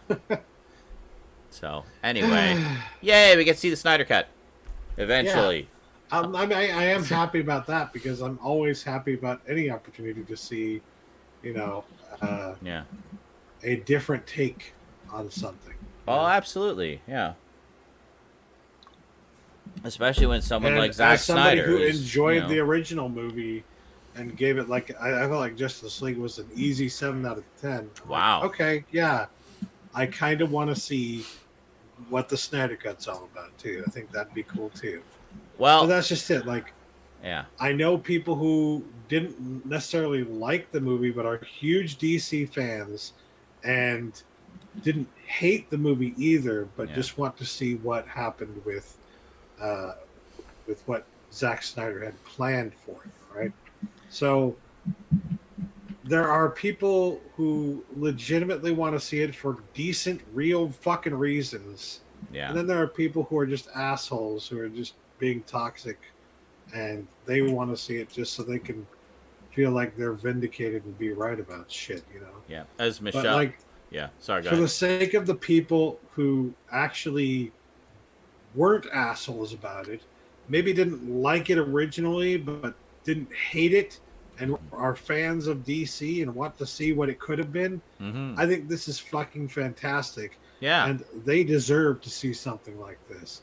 Absolutely. So let's not make it about the fucking toxic assholes. Let's make it about the people who actually do deserve to see something like this. And besides, I mean, Warner has done this before. I mean, they gave us they allowed Richard Donner to come back and do his cut of Superman 2. You know, and that was before this whole toxic fandom bullshit started. That was just something they did. Because it's like, hey, you know, we've been hearing, you know, about this and, you know, the whole situation. I wonder if, you know, maybe this is the thing. You know, I bet we could profit off of this. Easy money on the table, you know. So they're basically doing the same thing again, except this time they're actually putting some money into it and giving Zack Snyder a little more opportunity to, you know, fully flesh out his vision. So I guarantee you HBO is like, we'll give you X amount of money just to do this. And they're like, okay, you know, that's what happened here. Like what Michelle said regarding the toxic fans, says in reality they are a small percentage. It's just social media can appear that it magnifies things. That's it exactly. Yeah. And Michelle says, well, new day, studios want cash. Yeah, exactly. Also, I mean, along with this. You know, with the current situation, it's not as easy to just run out and film something. So, easier to modify an existing property and have something new as a result, and then put that, you know, on your streaming service. So, I don't know. Anyway, glad we're going to get to see the Snyder Cut. So, in other news, actor David Arquette has signed on and will return to the Scream franchise as Deputy Dewey Riley for the 5th entry. Neve Campbell has also been rumored to return. Cool, I did not know they were doing a 5th one. In an interview with I was going to say, I seem to recall that in the 4th movie, you genuinely felt like he belongs here, but also, why is he still here? David Arquette? Yeah. Okay. I don't know. I didn't like the first one. I felt like the 4th one was just kind of a Scream reunion movie. Yeah. You know, it didn't feel... I really liked the first one, to be really honest. I thought that was okay. I like all of them, but I mean the first one is definitely the best of them. But you know, they're fun. I like how they... the only one I really rewatch. I like how they, you know, play on all the various tropes and how the tropes have evolved over time. 1, 2, and 4 are the best. Fight me. Hey, I think he's pretty good. Of what? Stout Final Destination? Yeah, I agree. No. No. Although I don't know why you like 4 so much. I mean, 3 is vastly superior. But... The douchiness is strong. I actually legitimately like the Final Destination sequels. Well, 2nd and 3rd anyway. So I like all of them. Yeah, so do I. 4th and 5th are good. I haven't seen the 5th one. I still want my idea to be stolen, in which the Earth avoids a meteor strike and we're all doomed. All see of the us. Reaper now. Oh, okay. Now it's a disaster movie. An apocalypse. The world versus death. Oh, here we go. In an interview with the New York Times, director George Miller confirmed that he would not be bringing back Charlize Theron for his planned Furiosa prequel. Says, for the longest time, I thought we could just use CG de-aging on Charlize, but I don't think we're nearly there yet, Miller says. Despite the valiant attempts on The Irishman, I think there's still an uncanny valley. Everyone is on the verge of solving it, particularly Japanese video game designers, but there's still a pretty wide valley, I believe. Okay, so he's basically just going to cast a younger actress, I guess. Somebody who will look uncannily like a young Charlize Theron. That's okay. I'm just glad we're getting another Mad Max. Horror icon and filmmaker Jamie Lee Curtis and her label Comet Pictures have signed a 3-year first-look deal with Blumhouse in both the film and TV arena. Already, Comet and Blumhouse have a feature horror project underway, Mother Nature, which is centered around climate change. Curtis is directing and co-writing. But she hates horror movies. She said so herself. Is that what they... Okay. But she knows the genre. She is very much a part of the genre. Indelibly. That's what pissed me off about it, is that Yeah, all it's these people are acting like... Yeah. Well, all these people are acting like she doesn't deserve to have this role, or she won't be good at it or something. And it's like, motherfucker, Jamie Lee Curtis is a fucking scream queen. Yes. If she wants to make a horror movie after having starred in over a dozen of them, you can go fuck yourself. Yeah. It's fucking happening. Yeah. Hold on. I have no problem with first-time director. I'm just curious if she has any qualifications. Has she done anything? I'm just curiosity. Anybody know? No? Okay. Then we should at least, then we can be concerned at least. Well, that's... We don't know. That's just you being concerned about her skill or lack thereof for directing. That's all I'm concerned about. She knows horror. Yeah, but she definitely knows horror. I mean, I have no fear that her even if it's not... Here's the thing, and we talked about this before, too. Just because an artist doesn't watch or, enjoy the type of art they create doesn't mean that they're not qualified to create that art. Case in point, Trent motherfucking Reznor of Nine Inch Nails makes all this wonderful experimental industrial-esque music, very dark, very angry and powerful and emotional. He doesn't listen to anything like that. He likes hip-hop. Directors need experience. Trent Reznor likes hip-hop. That's what he listens to. But still, to that point, directors do need experience. So how's she gonna get experience? I mean, there you go. And horror movies are cheap. Yeah. So I could see that's not like not gambling on a horror maven or scream queen directing her first horror movie is probably a no-brainer, honestly. It probably markets itself. Yeah, I mean, she spent enough time. She spent enough time in front of the camera working with directors to have an idea of what the job entails. And she might have some kind of director. She might have done some independent stuff we don't know about. You don't know. But I mean, I'm sure she's not just going to be left unattended, and there will be enough support there from the rest of the team that she'll be fine. But my point, Michelle, is they need experience in having them direct a cheap horror film is a no-brainer because in this case they'll probably make money and she'll get experience by directing. Yeah. And you give her a good experienced crew and they'll keep her afloat. Exactly. Yeah. As long as she's competent, And I know she is, so competent. She'll get through it, I think. And a good communicator. I mean, a lot of directing is just being a good communicator. And I think she's fine. Very much so. I think she's entirely communication. I think she's absolutely. And I think she's very smart and very personable. People like her. They will listen to her. I think she'll do fine. So I look forward to seeing Mother Nature. I'm smart enough, and doggone it, people Thank you, Stuart Smalley. All right. I was going to say George Smiley, but no, that's the Muppet character. Anyway, speaking of Game of Thrones, that's the next news item. Prior to that, we have... Nope, and that's the next one after that. So, anyway, as I was saying, After only one season under the cape and cowl, kind of sad about this actually. After only one season under the cape and cowl, actress Ruby Rose has decided to step away from the CW series Batwoman as the main star after just being renewed for a second season.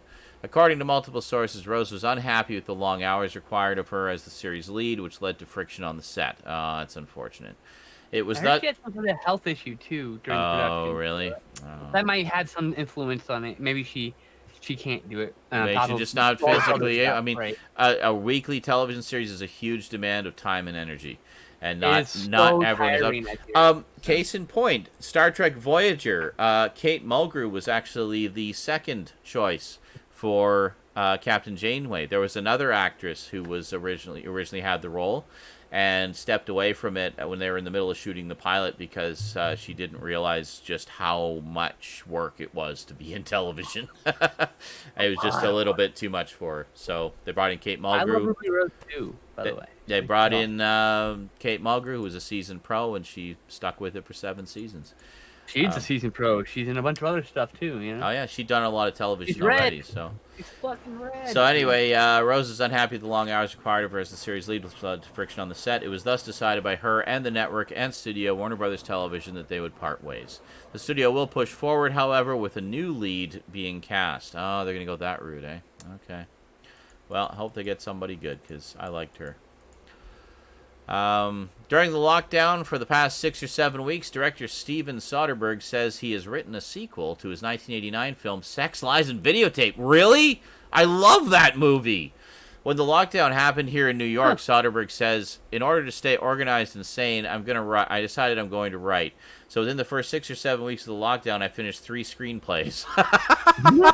The original was The original was a sequel to Sex, Lies, and Videotape. It was an idea that had been circling for a while, and I felt like I came up with the way to get back in, and so I wrote it, and I want to make it. Oh, I'm so fucking down for that. I love that movie. That is like, for me, that is one of like the all-time great character study movies. It introduced me to James Spader and Andie MacDowell and who the fuck else? The one who played her husband, and I can't remember the actor's name. But so many great actors in that. It's just such a wonderful, small-scale, independent film with some unforgettable performances. And it's another one of those ones you're talking about. It just seems to be a theme tonight. Very open, honest film about sex and relationships. And it's just a great, great movie. Another one that has a criterion, actually, that I need to pick up. That's 2 criterions I need to add to my list. Sex, Lies, and Videotape, and My Dinner with Andre, we were talking about earlier. I need to see both of those. But I've seen my dinner long ass. Oh, you haven't seen Sex, Lies, and Video? Oh, you'd love it. It's so good. I'm sure. I never got around to seeing. My roommate had a DVD of it. I just never got to see it before. It's really good. We're just separate ways.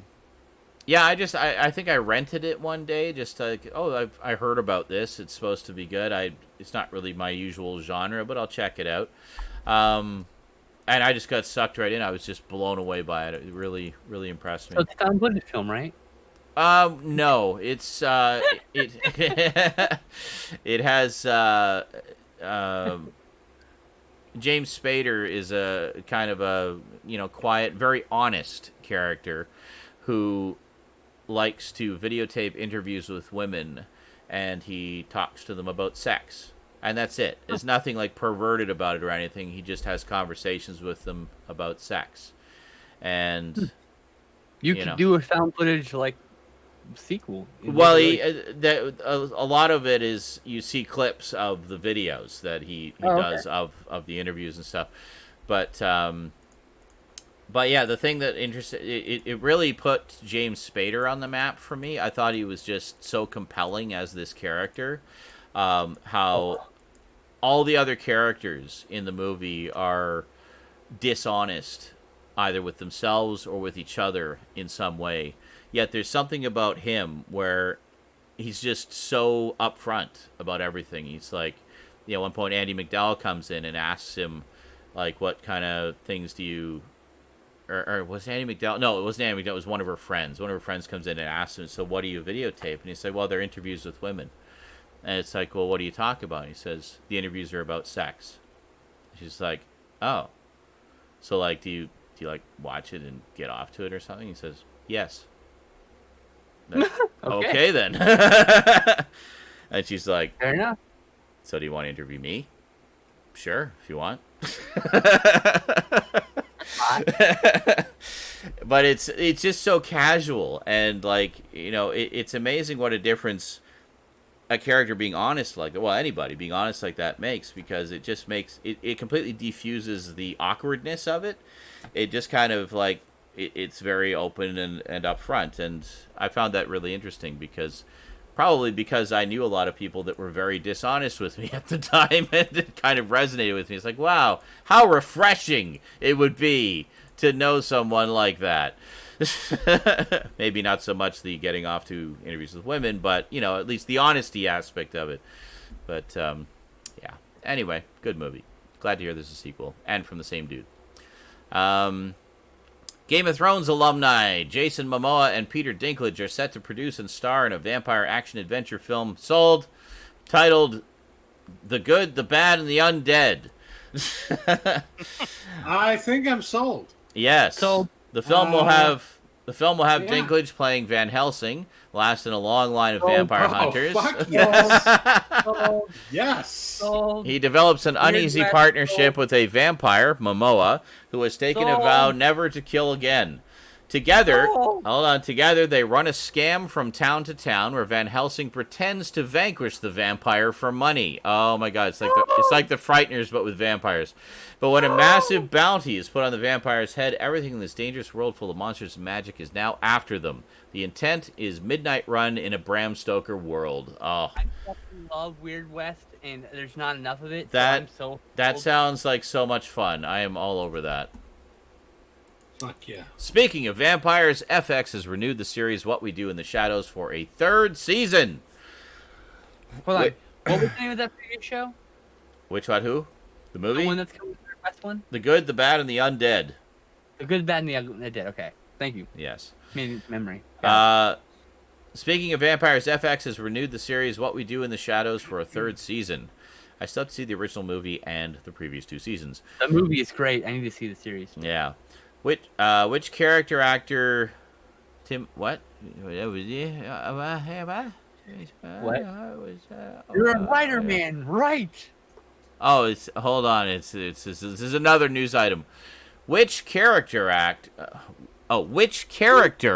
actor Timothy Olyphant will play on The Mandalorian this week brought reports that he may wear Boba Fett's armor on the show and portray Cobb Vanth, who was introduced in Chuck Wendig's Aftermath book series. Wow, that was really hard to say. Okay. Mouthful. Blah, blah, blah, blah, blah. Commas!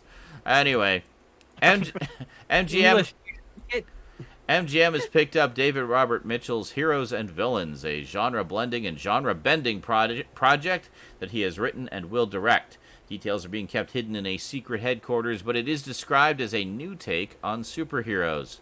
Mitchell previously wrote and directed the critically acclaimed horror film It Follows, which I loved, by the way. That was a great movie. I would genuinely be shocked if this isn't actually a new take, or if I'm going to be like, yeah, it's been done before. I'll tell you that. Right? That's exactly what I was thinking. It's like, I read a lot of fucking comics. You don't think you're as smart as you are. Have you read Grant Morrison? I'd no like one's to. smarter than him in comics. Trust But me. hey, the dude who brought us It Follows, doing something with superheroes, I'm definitely interested to check that out. I'm interested regardless. Yeah. I mean, it might still be good, even though it's like, that's been done before. That's been done before, but this is being done in an interesting way. So, hopefully. Veteran TV director S.J. Clarkson, who previously directed episodes of NBC's Heroes, Bates Motel, and Jessica Jones, has signed on to develop the first female-centric movie from Sony Pictures' catalog of Marvel characters. While it's unconfirmed at the time who the character at the center will be, insiders say there is a strong possibility that the film will be based on the Spider-Man supporting character, Madam Web. On the topic of Sony Pictures, the studio has another feature in the works, this one based on the character Jackpot. Jackpot is a superheroine with exception. Okay, so it's not the Howard the Duck villain then. There was a Howard the Duck villain named Jackpot that was literally a living jackpot machine, like a slot machine. And he would, like, pull his own arm down and barf coins at people to, like, kill them. How drunk do you have to be or high to come up with? Or just be Steve Gerber and have a crazy imagination. Yeah. So how Howard defeated him was he just kept pulling his arm down again and again and again and making him, like, barf up coins again and again and again. Just gonna make him pay up over and over and over. It was great. Anyway. On the topic of Sony Pictures, the studio has another feature in the works based on the character Jackpot. Jackpot is a superheroine with exceptional strength, and her history in the comics is a complicated one. A scientist who's pregnant has her DNA rewritten by a virus. Her baby is born healthy, but she realizes in addition to being a new mom, she has superhuman strength after she is forced to save her family. Mark Guggenheim has been tasked with writing the script, who has previously written a number of the comics, as well as co-developed CW's Arrow and Legends of Tomorrow television series. Following a massive bidding war, the feel-good web series Some Good News with John Krasinski has been licensed to Viacom's CBS in a rich deal. While Krasinski will continue to be involved as an executive producer, he will not host the new episodes. A new host will be named at a later date, though Krasinski will have some sort of on-air presence. We lost Stoudman. Hi, Garbage. How you doing? How's it going? It's quiet.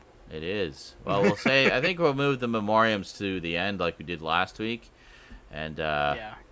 I think it's better to end with death instead of, here's a bunch of death, and now video games.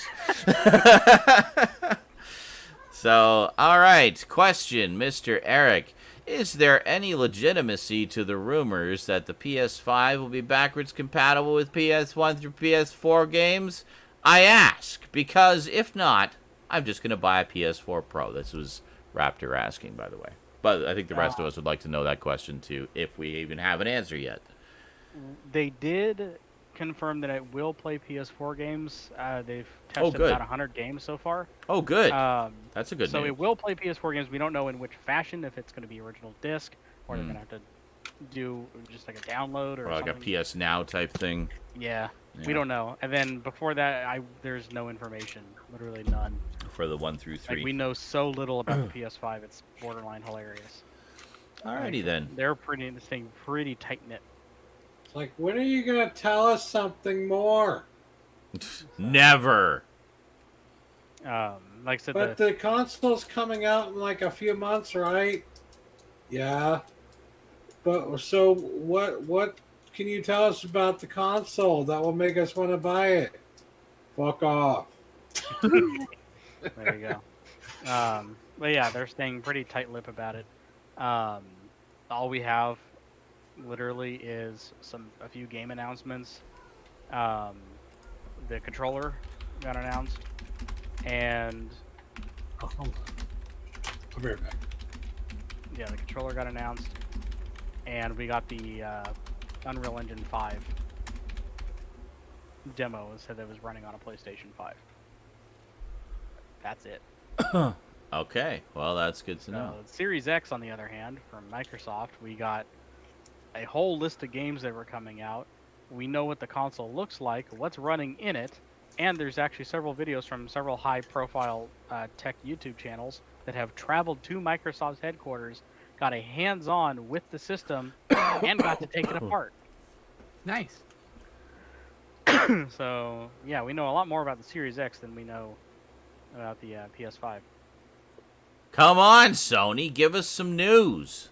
Jeez Louise. So, I did show Rosie that Unreal 5 demo yesterday, though. Oh, it looks so good. I know. She was really impressed by it. And she said, I can't wait to play PS5 games. I want to play a PS5 game right now. Like, I know, right? Is Skinslip also gone, or is my cast fucking up? No, Skinslip's here. Must be fucking up. Skinslip's right there. I love you, Stoudman. See that on my screen. Skinslip I loves reloaded you. like 3 times, and it still isn't showing I up. don't know. Somebody, everybody reload, maybe? Maybe I'll just Or try some garbage. turning it off and on again. Yeah, that'll probably do it. Oh, hi. What's that cool mosaic you got running in the background there? It sure is party. I learned some basic code for the C64 Mini. Oh, okay. I literally coded it myself. Nice. I can break the command. Type list. There's there all the it code. is. Excellent. Then when I start it again, I just type run. The old Commodore Basic. Okay, now I can't see Justin. Oh, he Well, left. he left. He's Okay. coming back. Now it's I reloaded it in just in case it was me. He's reloading Click just now. in case it's him. Yeah, I reloaded in case it was me. Not. There you go. Thank you, Jail. We all see each other. You all good now, Stad? Yes. I Okay. can see. Also, when you were here earlier, you went really loud all of a sudden, but now you're normal again. Yeah, it's a little weird, right? That's weird. I don't know. Everything was fucky, I guess. Well, I turned cast off and on again, so we good. Oh, right. So video Alright. game news. Video game news. So, yeah, something that just kind of randomly appeared. I saw it when I loaded up Steam, and it just was on the main page of Steam. Mm-hmm. Serious Sam 4 is now up for pre-order on Steam. Okay, then. Yeah, I know. This is okay. There's a bunch of videos showing, the trailer, which is fucking hilarious. A bunch of gameplay, and it looks great. It looks like they took all the elements of Serious Sam 3 BFE and took Serious Sam 2 and just kind of melded it together. Yeah. Excellent. So it has the more modern, realistic look to it, but it still has the characters from the old series that look like the characters from the old series. And it's because that was the big problem with Serious Sam 3 was that there were too many tropes that were in modern first-person shooters in this, and it didn't sit well with longtime fans. And this looks like it's going back to the original style, and they're touting that at some points in the game that there will be visible and actively attacking you up to 100,000 enemies on screen. What? Yes. Can you say that one more time in a full sentence? Yes. Crow Team is touting that their new Serious Sam 4 will have 100,000 active enemies on screen. Lies. I'll have to see that Not in action. possible on my computer. Therefore, not possible. Or console, huh? So. Or computer. So yeah, we'll see what comes of that. That sounds impressive. I'd like to see if it's true.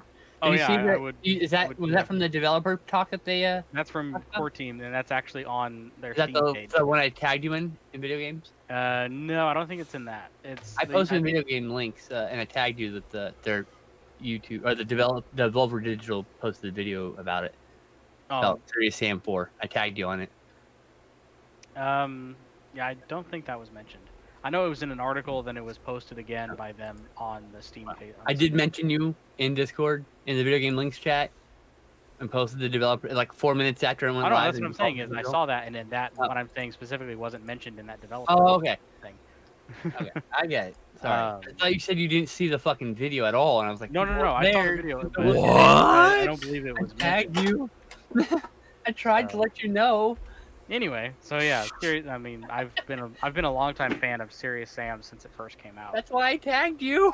I have I think I don't have every single game. I'm missing a couple of the weird little indie games that I don't really play.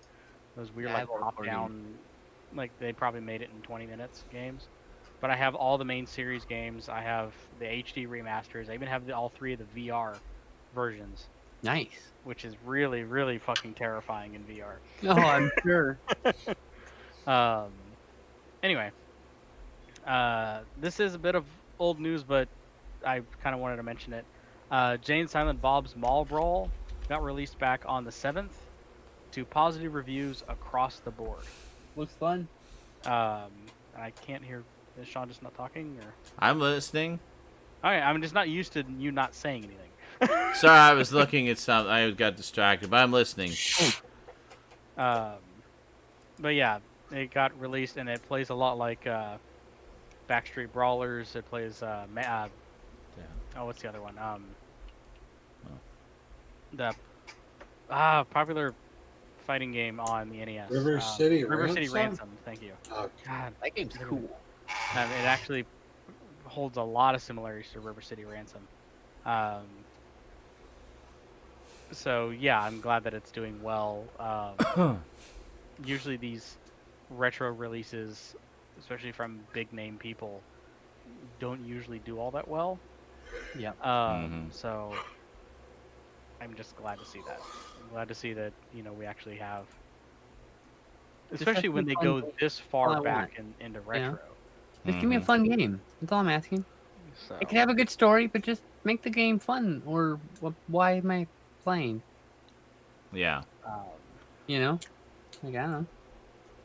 So yeah, so this past week we celebrated Pac-Man's 40th anniversary. Happy birthday, Pokemon! Yeah. So very happy birthday. Pac-Man. Oh my God, really? Really, Dale? What? What's evil? Pokemon. What prompted the evil this time? Pokemon. Clearly, it was Pac-Man's birthday. Pac-Man is evil. Why? Because he eats ghosts. There was actually a really nice Twitter post from Sega to official Paceman. Atari having Sonic the Hedgehog wish Pac-Man a happy birthday and may he live long, go fast, and eat ghosts. It was just a cute little Pac-Man, it's your birthday. But Pac-Man is one of Happy those, birthday, one of those Pac-Man. characters that you'll find love and affection from every single game developer. Every single company. Oh, everybody loves Pac-Man. It's just there's no Pac Fever, baby. It's not Pac-Man attached fever. to any one thing. It's just Pac-Man. Yeah. Pokemon. On my third should- birthday, I had Pac-Man birthday hats.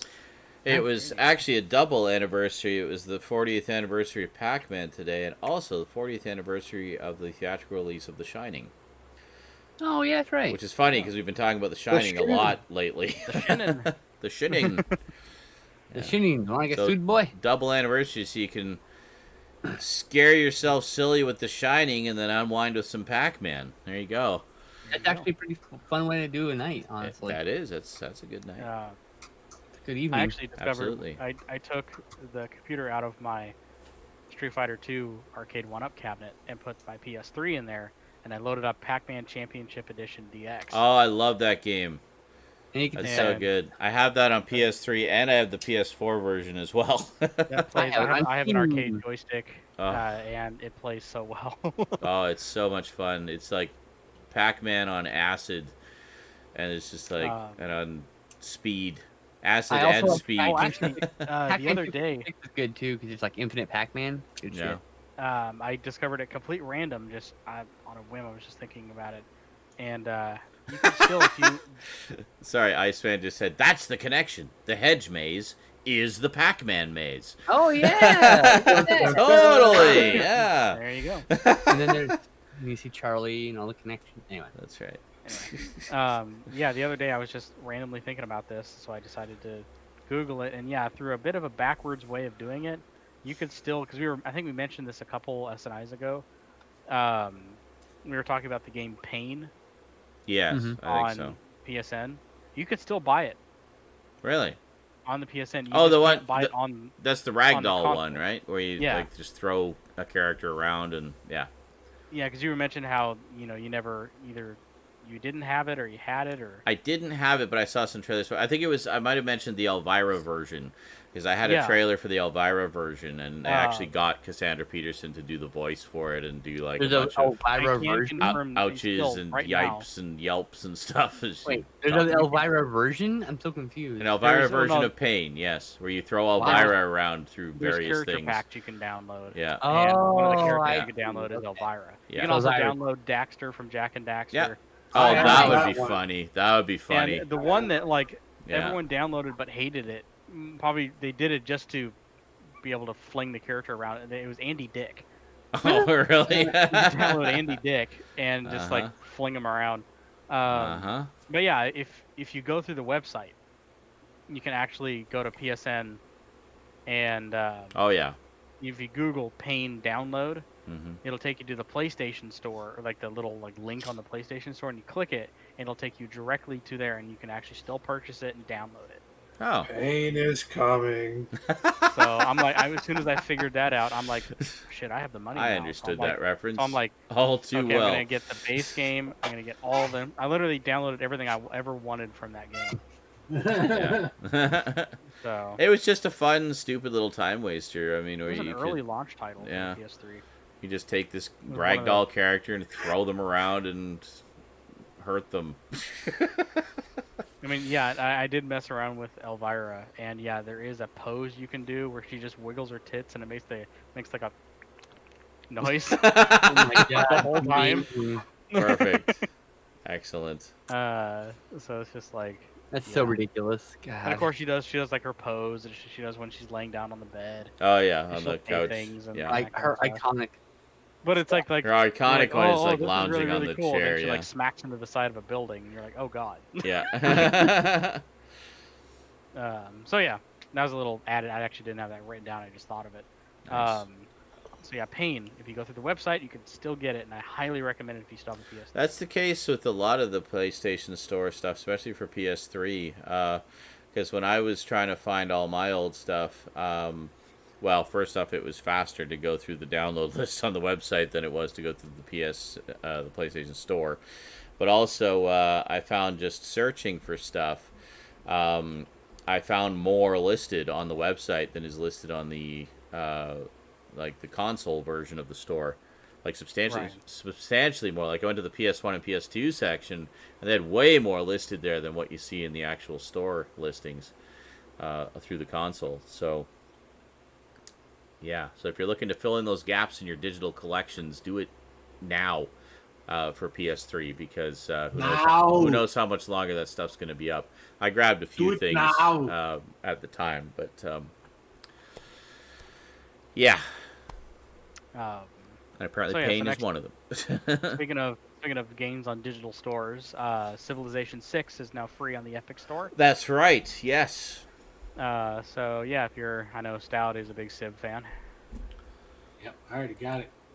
Figured you would. Already got it. Yep. Yeah, I grabbed it. So yeah, I don't know. It's just free. It's funny because I never played the original Civilization 1 through 3. I think I played 4. I know I played Civilization Revolution, and that's how it got into the Civilization games, because it's literally like designed to be an introduction to Civilization games. I have 4 through 6. I just haven't played any of them. Yeah, and I played 5. Just downloaded 6. So that is free. Really liked. Sorry, I was just going to say that is free until May 28th, 2020 at 8 o'clock a.m. Pacific time. So that's how long you got to get it.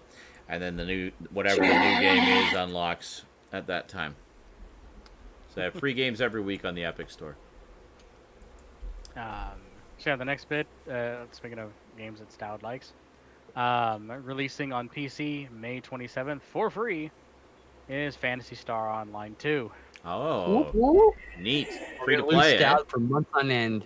Yep.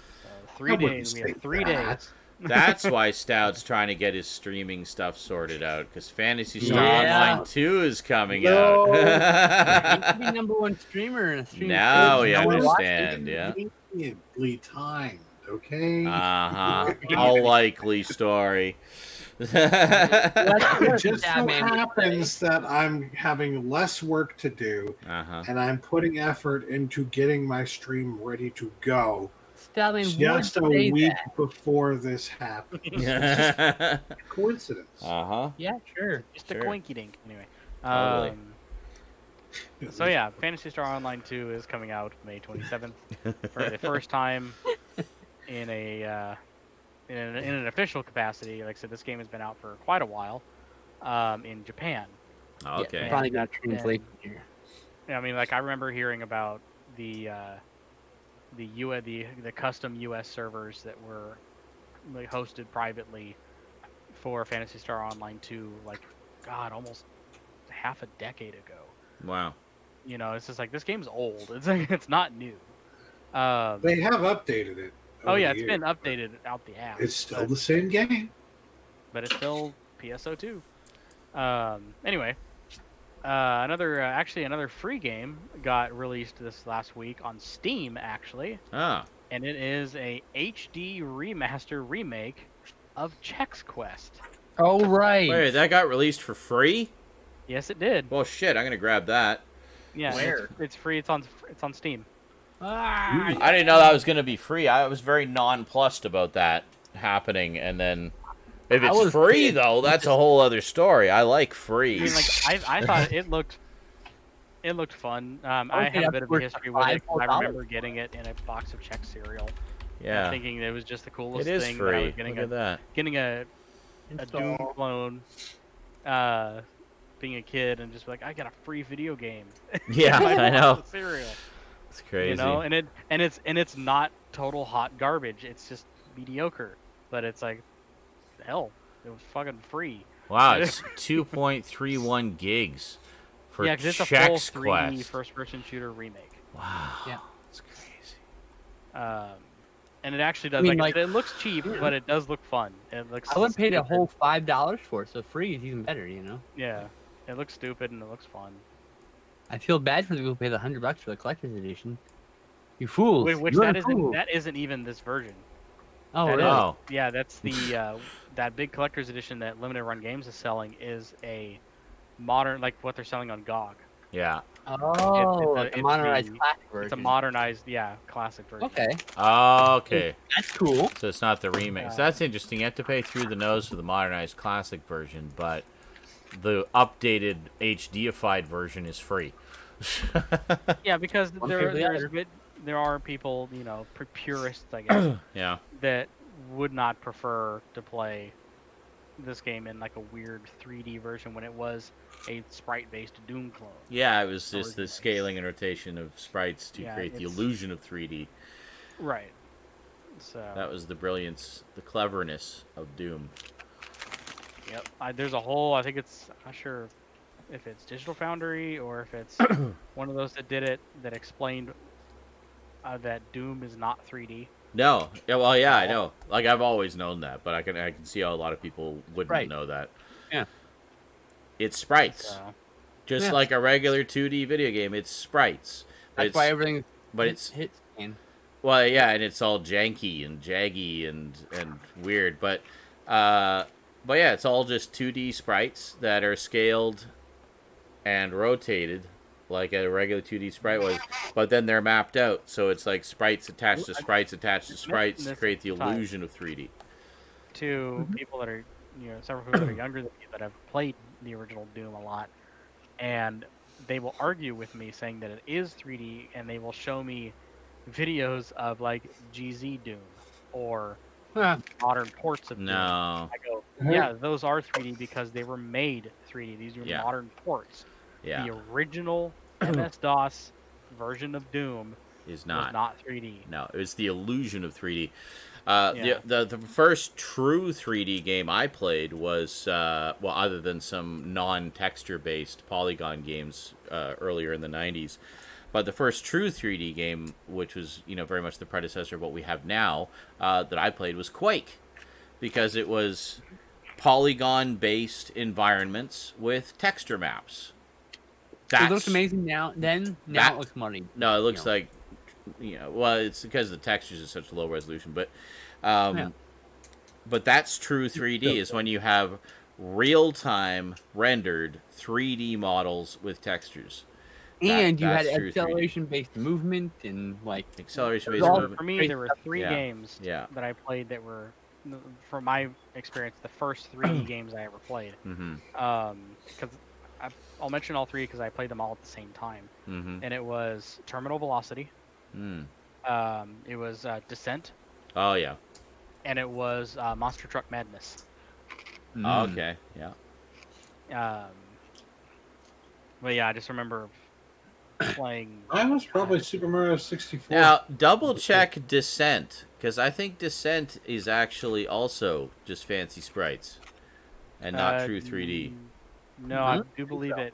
Yeah, I do believe it was 3D because Double-check that, because I don't think it is. Let's all double check it. I'll double check it too. I don't know where we're gonna like. I don't know You're if it's full gonna of even beans, old man. because I'm pretty sure it's the same. Full of beans. Interplay production. Blah blah blah blah blah blah. Oh, Just full 3D. first, 3D hold on. It says the first FPS to feature entirely true 3D graphics. See? There you go. Okay. I was gonna say because I remember the enemies specifically being fully polygonal. When you shot them, they like rotated maybe. and then To be exploded. fair, it's been a shit ton of a long time since I played it. I always remembered it as being. Maybe it's just because I was playing in such low resolution.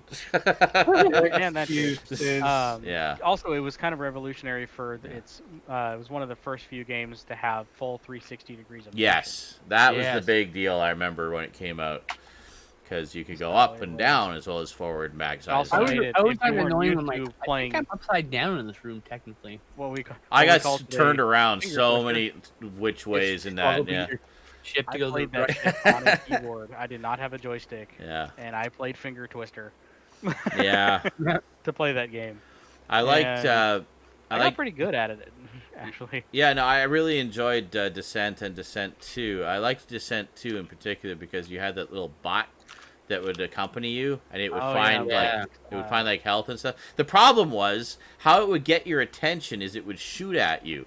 It would shoot at you doing like a half a tick of health, but sometimes you send him off to get health because you've only got half a tick of health. He comes back And to he'll shoot shoot you to let you know he found health, and he kills you. Yeah. I remember that.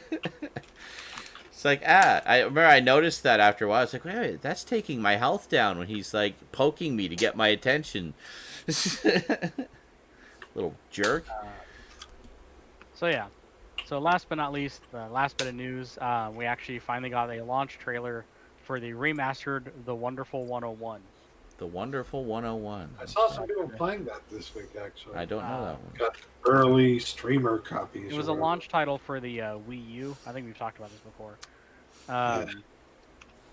And it didn't. I mean, it had its fan base and it was a great game, but because it was on the Wii U, it just didn't gather traction and died off pretty quickly. But people wanted it. You know, it was just like people weren't willing to buy a Wii U to play the game, but a lot of people really wanted to play it. So it was in this weird limbo, and so yeah, finally the developers noticed the demand for it, and yeah, so they have a remaster for the Nintendo Switch, Very nice. and it's finally I'll get a chance to actually play it. I was one of those people, like I really wanted to play the Wonderful 101, but I didn't want to buy a Wii U and pay $65 fucking for the game just to play that one game. Okay. Yep. So I have Descent or Descent 2 on Steam. I don't have the other two. I have the first. Yeah, I need both of them Descents. still. Actually, I have both of them on GOG. Actually. Yeah. I'm just gonna add the so other that's two. that's all the video game news. don't have Excellent. Well, that's some good shit, yo. Good That's some shit. Video Good games. News. Hold on, just adding Descent News. 3 onto my wish list here too, which I've never actually played that one. No, Free Space. Can we go there? No, it's called Duncan, I have a 32 gigabyte Wii it's U. called Descent 3. So there. I think there was. What was it? Was it the fourth one? I guess because there's one called Descent Free Space. I think that. Hold on a second. I think I still No, have the you- article up. Descent Free Space. Nope. There's Descent, Descent 2, Descent Levels of the World, Descent 2 Vertigo Series / The Infinite Abyss, Descent 3, and then Descent 3 Mercenary. Oh, all right. No Descent into Free Madness? Space. Descent Free Space. Here on GOG. Volition, the developer of the Free Space series, began work on Descent 4. It's a different series, apparently. What I'm looking at right here on GOG is the Descent Free Space. Oh, battle pack. Descent Free Space, The Great War. Oh, okay, never mind. Yeah. No, yeah, I think, yeah. Because it switched off from an action shooter to a simulator. Right. To space Okay. sim. So no, this is Duncan, I have a white Wii U. Because I'm racist. And then there was you know what? I think I might have this. This looks familiar. Like I recognize this box art. I either had it or I saw it. I used to work this game doesn't exist. Oh wait, I have it. Yeah. Story of our lives, right? Go to your Steam library. Oh, I've apparently owned it for 6 years. Oh, never mind.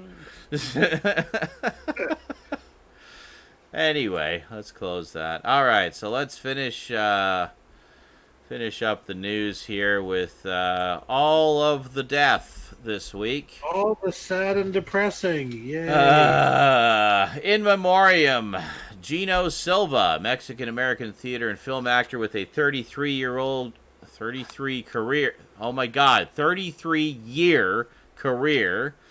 It just said 33 careers, so I got confused. Jesus Christ. From 1974, I only read what's on the teleprompter.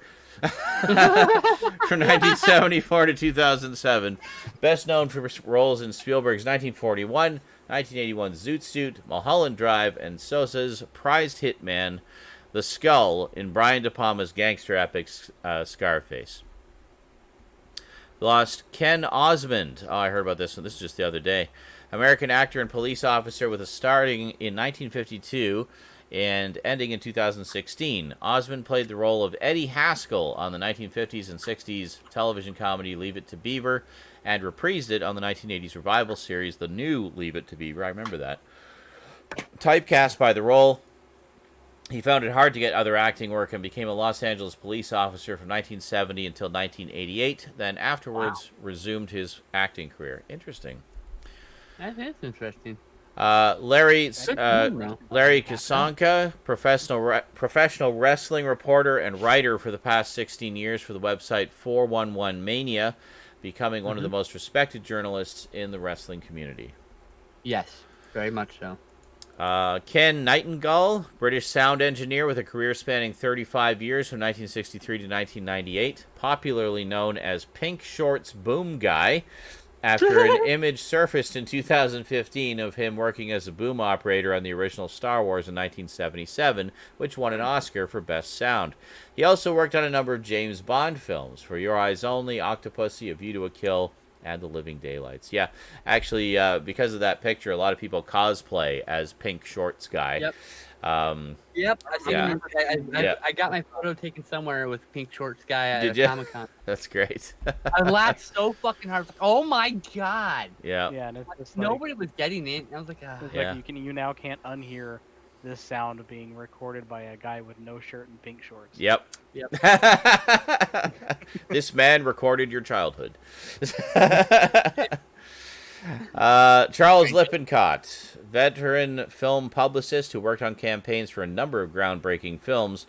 1973's Westworld, Hitchcock's final film, 1976's Family Plot, Ridley Scott's Alien, 1980's Flash Gordon. But it was his work on Star Wars from 1977 that left the biggest mark, and he helped reshape how movies are marketed. Lippincott joined the Star Wars galaxy in 1975 as Lucasfilm's VP of Advertising, Publicity, Promotion, and Merchandising. Most famously, or infamously, he teamed with CBS in 1978 to present the Star Wars Holiday Special, all to keep the property in the public's consciousness. Excellent. So, Star Wars Holiday Special is basically a publicity stunt. Yep. There you go. Hans remember that is a terrible idea. Yeah, but it did keep Star Wars in the public consciousness. So mission accomplished from a marketing perspective. Well, yeah. Hana Kimura, a young second-generation Japanese wrestler who only performed professionally from 2016 to 2020. Oh, yeah, I know who this is. I heard about this. Died last night. She wrestled for the likes of Stardom Wrestling, Ring of Honor, Pro Wrestling, Eve, as well as various promotions in Mexico. Wasn't she, like, super, super young, too? 22. The internet. 22. Wow. Toxic fandom killed her. She was harassed to death by toxic fans. Seriously. She Christ fucking committed sakes. suicide 2 a.m. Japan time last night. Because of before last, toxic fans. Yeah, because of toxic fans. people, disgusting, right? Yeah, people really need to start understanding that there is a human being on the other end of that insult that you're hurling into cyberspace. It's a fucking character. It's not really. Like, it's not her fault if you don't like it. It's just a character. It's like. That is so sad. I hate it when shit like that happens. It's gross. It really is. The worst of humanity. I've been off of Twitter because I'm like cooch deep in the fucking wrestling community, so I just had to I can't just keep seeing her over and over again. Yeah. Reminding me over. I'm like, I'm good. I get it. I'll be back in a couple of days. Yeah, I give it a couple of days. 22. Monique Mercure, Canadian stage and screen actress with an over 6-decade-long career with over 100 TV, film, and stage appearances. Best known for roles in Robert Altman's Quintet, David Cronenberg's Naked Lunch, and Claude Chabrol's The Blood of Others, winning a Palme d'Or in 1977 for her performance in film, J.A. Martin Photographer. Very cool. Discovery. Legendary luchador and wrestling trainer with a career spanning 40 years from 1980 to 2020. In the beginning, he worked for organizations like UWA and AAA before moving to the States and appearing on Monday Night Raw and the WWF. Future reference. It's triple A, or something like that. I can't. Triple A. It's triple A. Like it's Triple not, A. It's technically supposed to take the word triple and the letter and then 3 A's. That's how you're supposed to like. Oh, I get it. Oh, triple A. Oh, I see. Like like you're saying it. Okay. Yeah. Gotcha. Yeah, Okay. It's triple A, but it's also called triple A. Triple A, triple A, triple A, triple A. Yeah, Okay. AAA is the American. I didn't know this until last year. So Interesting. As a fan who's been watching for years, no one told me. Well, hey. See, it's never too late to learn something new about things you even thought you knew a lot about already. Exactly. Really? Okay. Jerry Sloan, American NBA player and coach, playing 11 seasons, split between the Baltimore Bullets and the Chicago Bulls from 1965 to 1976 as a shooting guard, small forward. Nicknamed the Original Bull, he was a 2-time NBA All-Star and the first player to have his number retired by the Chicago Bulls. After retirement, Sloan began a 30-year coaching career, 23 of which were spent as head coach of the Utah Jazz from 1988 until 2011. Wow, that's quite a career. He was there for Karl Malone and John Stockton when they were the fucking kings of the Utah Jazz for kings of basketball. 10 years. Karl Malone, the mailman. Kidding me? The mailman always delivered. John Stockton. Okay. That was a white dream. He was the solo white hope in the 90s, I tell you. Very nice. It really was. I'm sorry. Oh my god. It was Larry Bird and then John Stockton. There's not really been many else. All right. Gregory Tyree Boyce, young actor, best known for portraying Tyler Crowley in the 2008 hit Twilight. All these young people dying. This is disheartening. Oh, but the coronavirus only kills old people, guys. Yeah. Yeah. I literally read that again this week. I know. People are just, brand new person saying that. And I'm like, honestly, people are people are going to still just stay in People denial and think that they're invincible, and then they're going to get sick, or someone they know is going to get sick, and then someone they know is going to die, or they're going to die, and like, well, you can't fix stupid. I mean, if people are going to be stupid, they're going to be stupid, and it's just literally the only thing that will prove them wrong is sickness or death. That's it. So, It sucks, but it's true. Yeah. And even then, they're probably they're still going to deny some aspect of it. But anyway. Always. They're idiots. I digress. Shad Gaspard, American professional wrestler and actor with nearly 20 years in the business. From 2006 to 2010, he was one half of the overly popular tag team Crime Time, alongside partner JTG. In 2016, Shad prevented the armed robbery of a gas station in Coral Springs, Florida. In his latter years, Gaspard was a gun from the fucking guy, by the way, like a goddamn action hero. Wow. In his latter years, Gaspard was a stunt person on the likes of Black Panther and Birds of Prey. Wow, that's super recent. Landed a role on the From Dusk Till Dawn series and was the physical model and motion capture artist behind Kratos in the 2018 God of War video game. Wow. Well, And he died yeah. because him and his son were out surfing and there was a riptide, and he told rescuers to save his son first. He died a hero. So. Wow. It has to be said, that man's a hero. I got goosebumps. God damn it. Yeah. No, that's wow. That is definitely amazing. That's a tragic one. Tragic. But he died a hero. I mean, yeah. Like, damn. Well, it's a rough week for wrestling, especially. We lost like 4 or 5. Kidding. Well, on that note, that is all the news that is fit to geek. And hey, let's all feel better. Everybody look at this little pink unicorn here. But everybody look at this pink unicorn. I'm too sad. There you go. I'm too sad. This is one of the pink unicorns that I got for Rosie. We were talking about that earlier today. And she decided she wanted it to be in a place of honor, she said.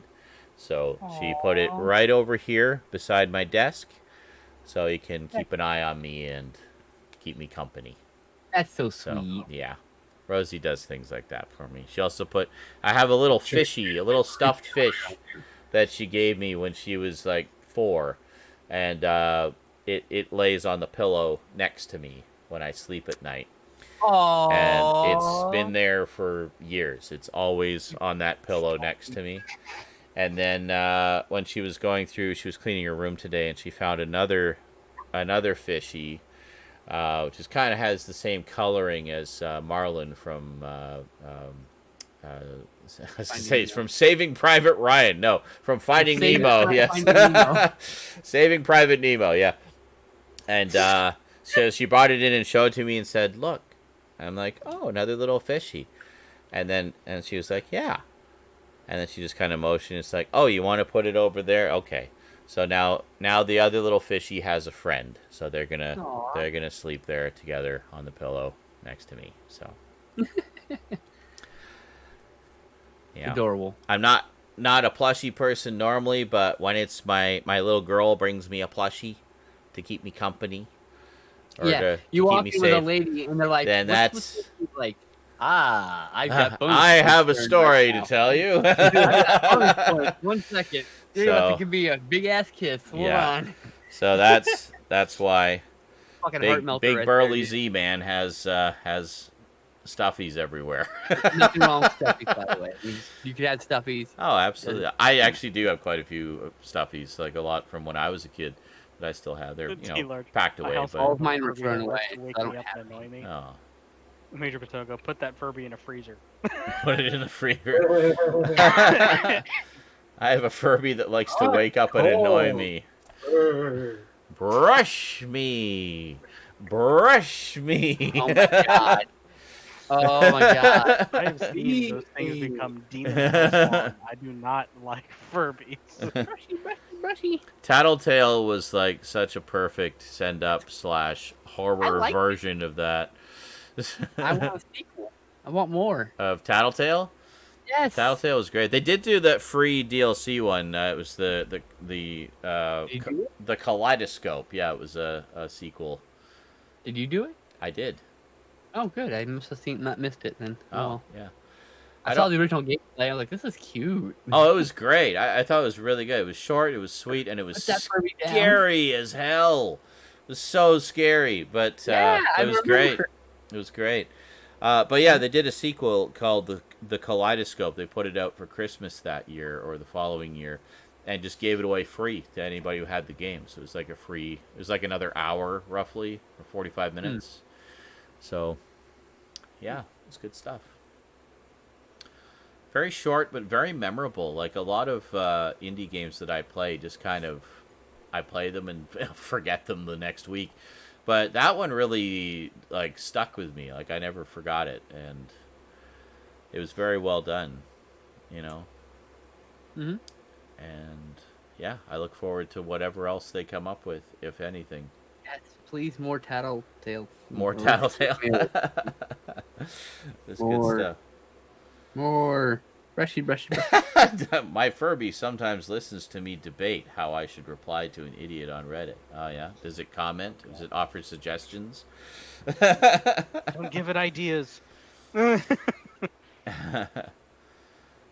Furby. So, pickups? Oh, yeah, Pickups. pickups. We got pickups this week? I have two things. You have two? Stoud, what do you got? I also have two. You also have two? Garbage, what do you got? I have 6. 6! Holy shit, I have 3. So, Yay, I win. yay. Garbage wins. I guess Garbage, you can go first. Hey, there you go. Boom. There we go. Boom. All right. Boom. What do we got? Headshot. So the first thing I picked up, a little Sonic Hey! the Hedgehog. Nice. And this is the. That is being edition. sent to me, apparently, so I'm looking forward to that.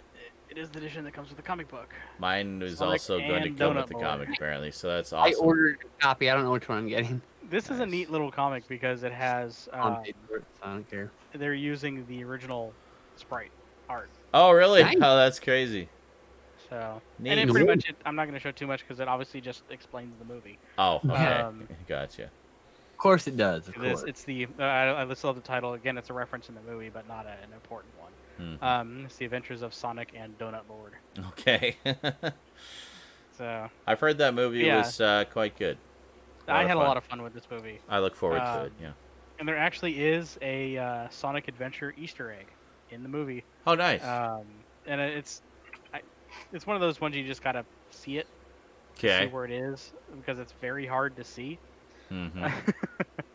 On your first watch, you will miss it, guaranteed. Okay. So yeah, that's the one movie I picked up this week. Next one, I picked up an NES game, a game I have Oh. not played in 25 years. Excellent. Ooh. And that is Snoopy's Silly Sports Spectacular. Oh yeah, Okay. you were talking about Never this played in that the- one. Yeah, there's an event in this, and if you Google it, you'll find there's a lot of people that had a problem with it. Uh-huh. There is a river jump in this game, like a pole vault jump, and there's so many people that have no idea how to do it. And when I was a kid, I never did it, and I finally did it like a couple weeks ago. And It it's only just, took 25 years. It literally took me 25 years to figure out how to beat that one section that takes like 5 seconds in the game. But yeah, I just remember it's a stupidly simple game. There's not a lot to it. Mm-hmm. But I got it because, again, it's nostalgic. I have so many memories of just hours and hours of me sitting around with my family, tossing the controller around, trying to, get our highest score or Nice. get the farthest in boot throwing or pogo. There's there's kayaking. There's this thing where you got to push someone off a kayak. You got to throw a boot. There's one you got to carry a stack of pizzas. There's a sack race, and then there's the pole vault thing over a river. And it's kind of like California games in that way. It sounds similar. It's just a bunch of little mini games, and then you could do like a tournament mode where you get like one shot for each of the events. Right. To tally your score at the end. Gotcha. Yeah, it's a fun little game. Like I said, but don't expect deep gameplay. There's not a lot to it. No, it sounds very. I used to play the summer games and winter games from Epix, EPYX, EPYX, Epix, but very similar to that, where you could just do one-off events and do whatever, or you could do the Olympics essentially, and you would choose which events you wanted to compete in, and each one you'd get.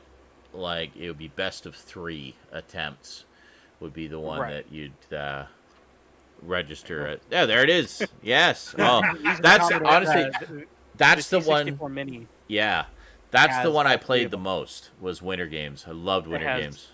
Winter Games, Summer Games, and it also has World Games. Which is the other one. So it's only missing Summer Games 2, I guess. Eh? I had Summer Games 2 and Winter Games. See, I've played Summer Games on the NES. Yeah. So that Oh, was this mine. I can designs. I can already tell this looks better. I have the Apple IIc version, So this is the C64, which is much more colorful, probably way better sound, I bet. Oh yeah, it's rocking the SID chip. So, what's the bar going through the middle of your screen there? Oh, that's my camera. Is it picking up glare? It's this right here, and it's just weird the exposure and okay, cool. Shit. I will actually turn that off because it's annoying. Oh, there it goes. Okay. I made it worse. Okay. I made it worse. Ah! I can't see anything. It's Hold on. Let me. No. Do you have one with a darker screen, maybe? No. What I'm gonna do is I'm gonna go back. I'm gonna go back to my. That's pleasant. You can go there. Oh, your little mosaic program. Yeah. Just run. There you go. There we go. Oh, okay. Much better. There we go. Back to normal. So it's just black screen with a bunch of little dots. So. Yes, it's very pretty. So I was so this next pickup I have, I was just perusing eBay, and I could not believe that I saw this for $10 with free shipping, and it was complete in box. The CD looked amazing, and the disc everything's in perfect condition, and that's Azura's Wrath. Oh, nice. I've been wanting this game for so long, but it had always been way too expensive. Yeah, I played the demo of that. $10. Nice. The person had the picture up. They prefaced in the ad that this was the North American version. Yeah. 'Cause they had the picture up of the Japanese cover. Oh, okay. I'm like, ooh, am I going to get like the American version with the Japanese cover? Yeah. Because I got a few games that are like that. Oh, yeah. But yeah, I can so tell cool. this was a rental disc, actually. It's like an interactive 3D anime. Mostly because it's got the orange ring. Oh, yeah. Under there. But yeah, I played the demo of that. I did a first impressions of the demo, and Capcom immediately flagged it. I was like, well, thanks, assholes. It's your fucking demo. It's not even the full game. But betrayed by the gods, banished for 12,000 years. It's good.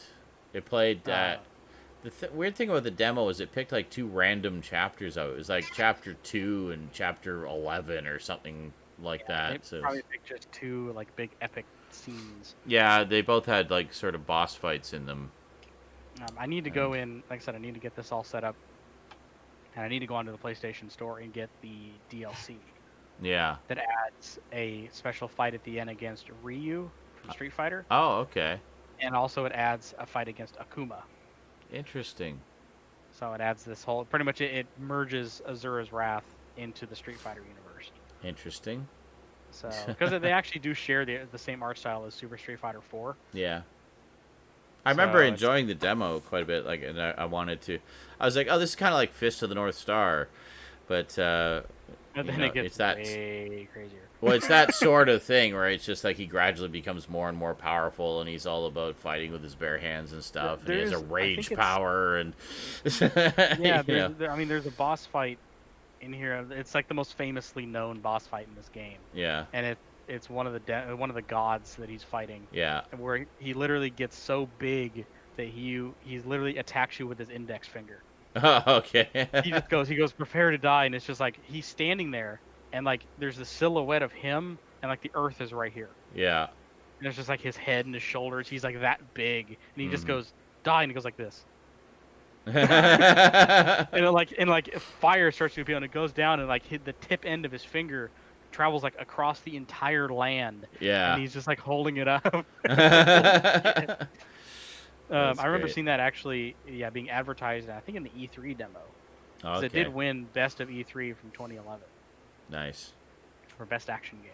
Yeah, it's pretty cool. I mean, it's essentially on rails, but it's... But there's actually a lot of open running around. But it's fun. Shooting segments and fighting segments. Yeah. But there's a lot, the main meat of the game where the big spectacles are is in the QuickTime events. Yeah, a lot of QuickTime events. A lot of tapping the button really fast, or wiggling the joystick. Mm-hmm. You know, we know now as, games like Detroit Become Human and Beyond Two Souls. Yep. Yep. So the next game picked up here for the PS4. It's a game I've wanted for a while. I actually don't have a history with this series or this game. But I know I have played the demo back in the day on the PS1, and we're glad to see it got a remake, and that's Medieval. Oh, nice.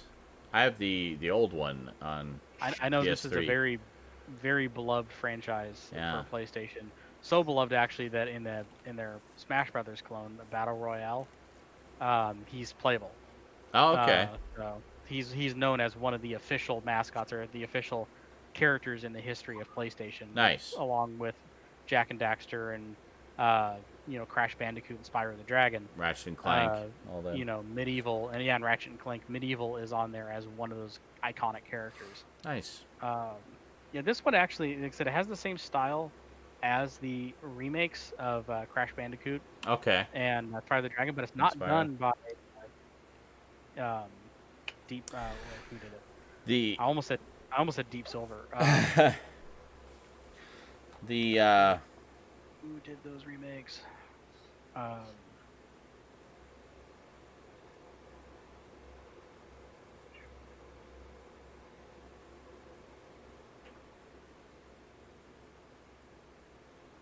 I don't know. Who did the remake?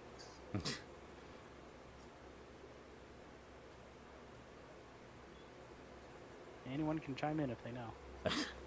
I liked those remakes of those games. They are good. Does look good. Toys for Bob and Iron Galaxy. That's what it is. Okay. I was going to say Deep Six Entertainment, because that sounded like a good potential game company name. Yep. Yeah. Hi. Okay, sorry, I hit a little internet bubble and I was, like, what the fuck's going on? I don't know. Garbage Gamer's full screen right now, so I didn't see it. Ocean. Sorry, that was going to bug me if I didn't look at it. Yes. Yeah. Okay, just checking. All right. Sorry, Garrett. Continue. Medieval. Can't wait to play it. Finally get to play the full game. Yeah. Next thing I picked up here, picked up another little arcade thing. A tiny arcade. I picked up this is the bar top or tabletop version of Galaxian. Nice. I like that. Wrong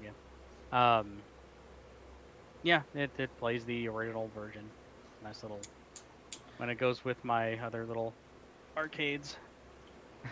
Nice. As a kid, the local Pizza Hut actually had one of those sit-down arcades. It had Pac-Man on it.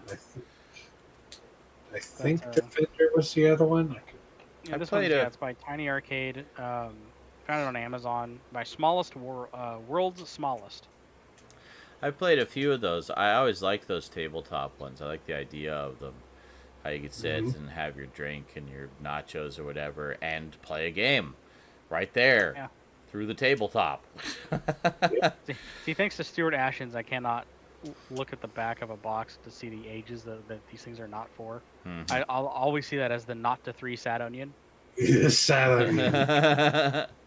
Because it's supposed to be like, I don't know if you can really see that, but it's just like a little face with like a little twirl on his head, and it looks like an onion. Okay. This last piece that I picked up here is definitely not for kids, but it is a toy.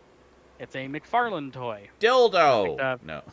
And this is one. As soon as I saw that they made these, actually I saw this not long after I picked up Doom Guy. Okay. And I'm like, I want to get this, and mostly because it's fucking Keanu Reeves.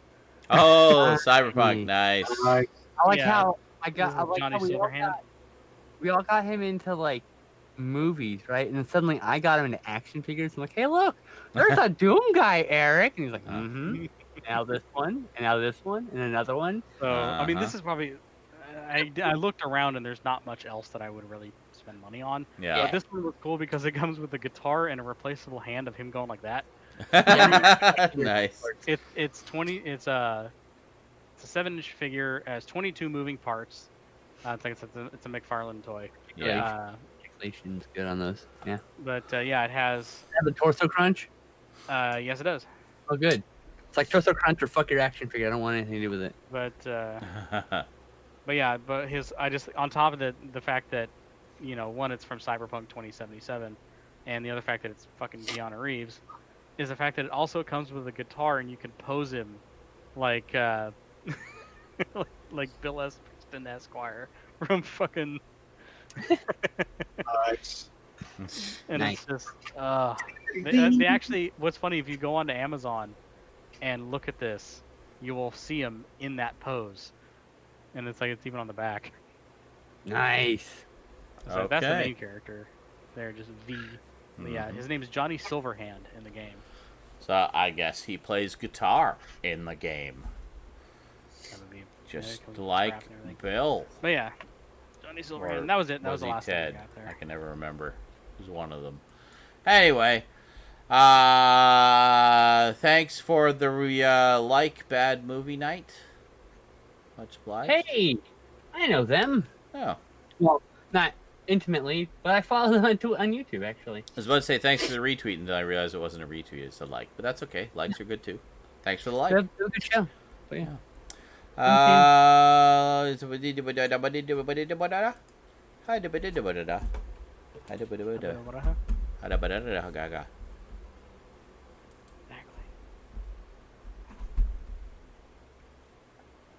Stoudman, what'd you get? I got Color Out of Space. I want that one. Yeah, I want to see that one. And it's got a nice, super shiny cover art. Ooh, shiny. I haven't seen it yet, but I got it. It's cool. And then I actually got this a few weeks ago, but what came was the box art. Family. When we looked inside of it, we found actually this Alien Isolation in the Family Games box. Yes, it's Hasbro's Family Fun Pack. Yes, it's family entertainment games as Alien Isolation. It's the universe is sending you a message, Stout. It really wants you to play the rest of Alien Isolation. The first section of sending the correct game. Yay! Wow. That's cool. So wait a minute. So did you just part of a bundle? So did you get Alien Isolation for free with it, basically? Yeah, I just said to keep it because they couldn't find the other case. Score. Yeah. You have the PS4 version of Alien Isolation now. Score. It's not just the PS4 version. Oh. It's the Nostromo edition. Oh.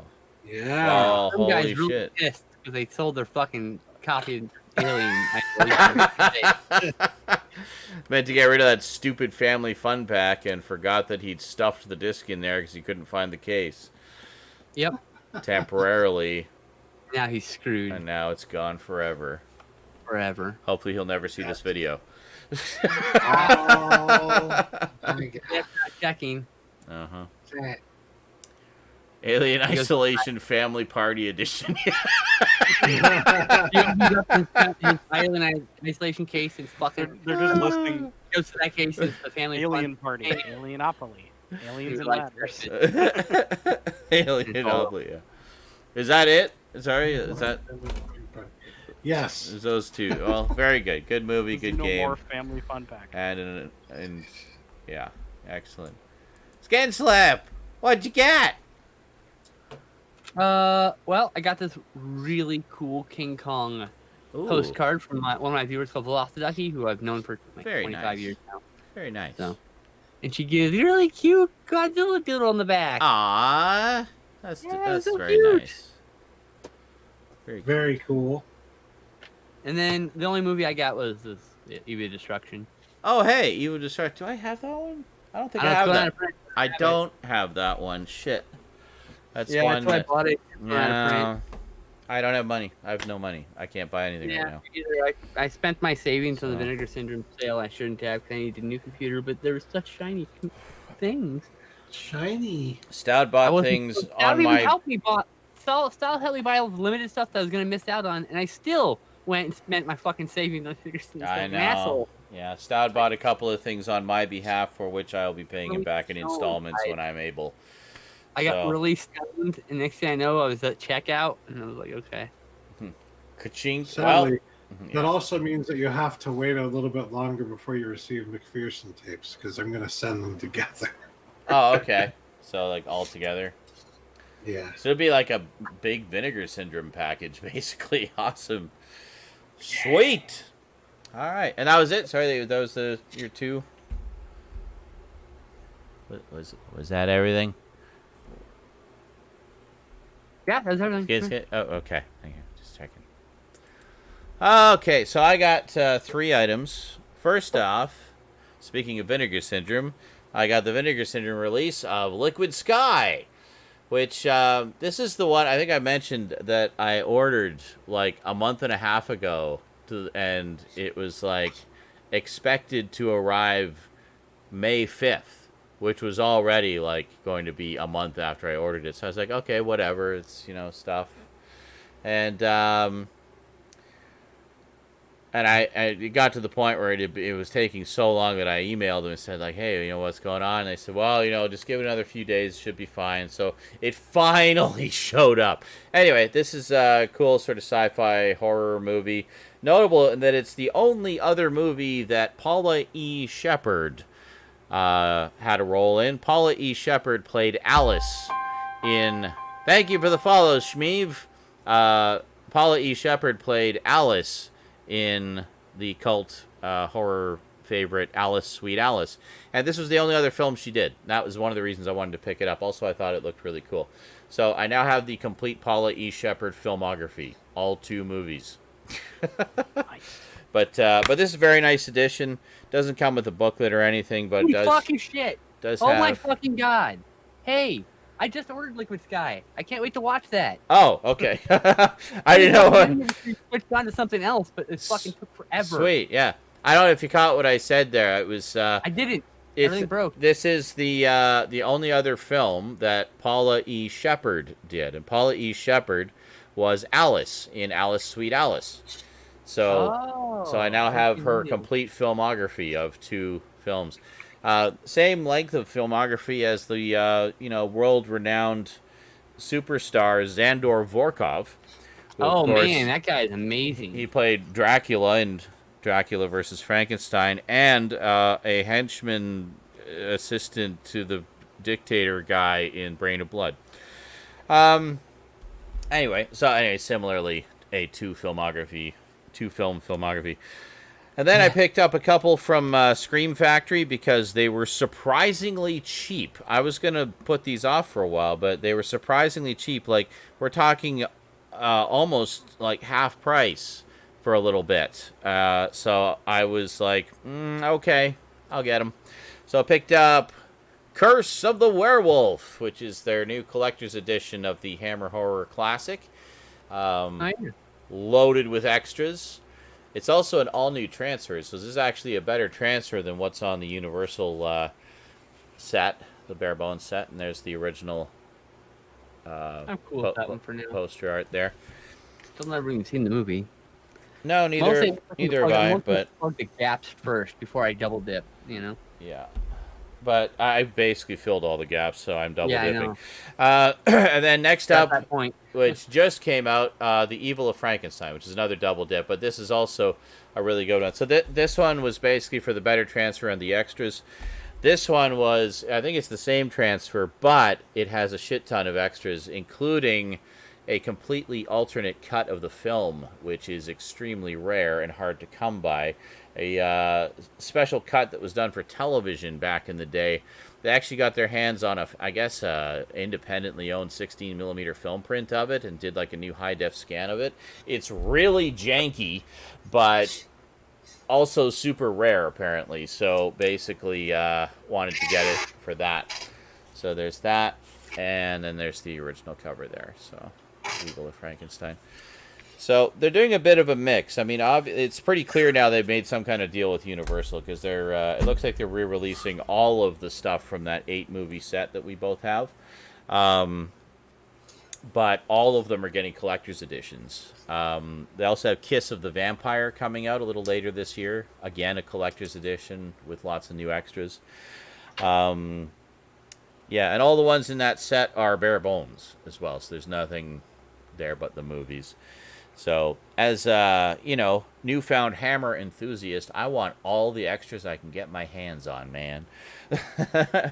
Plus, I got that set really cheap, so it's not really a big deal for me to be double dipping on it, really, because, you know, I'm out, what, $20 that I spent on that set originally, or whatever it was. It wasn't very expensive. So, that's fine. That's fine. It's fine. It's fine. I'm fine. So that's it. Those are the 3 that I got. And then, of course, the chair arrived this week as well, so. The new Chong! The new Chong.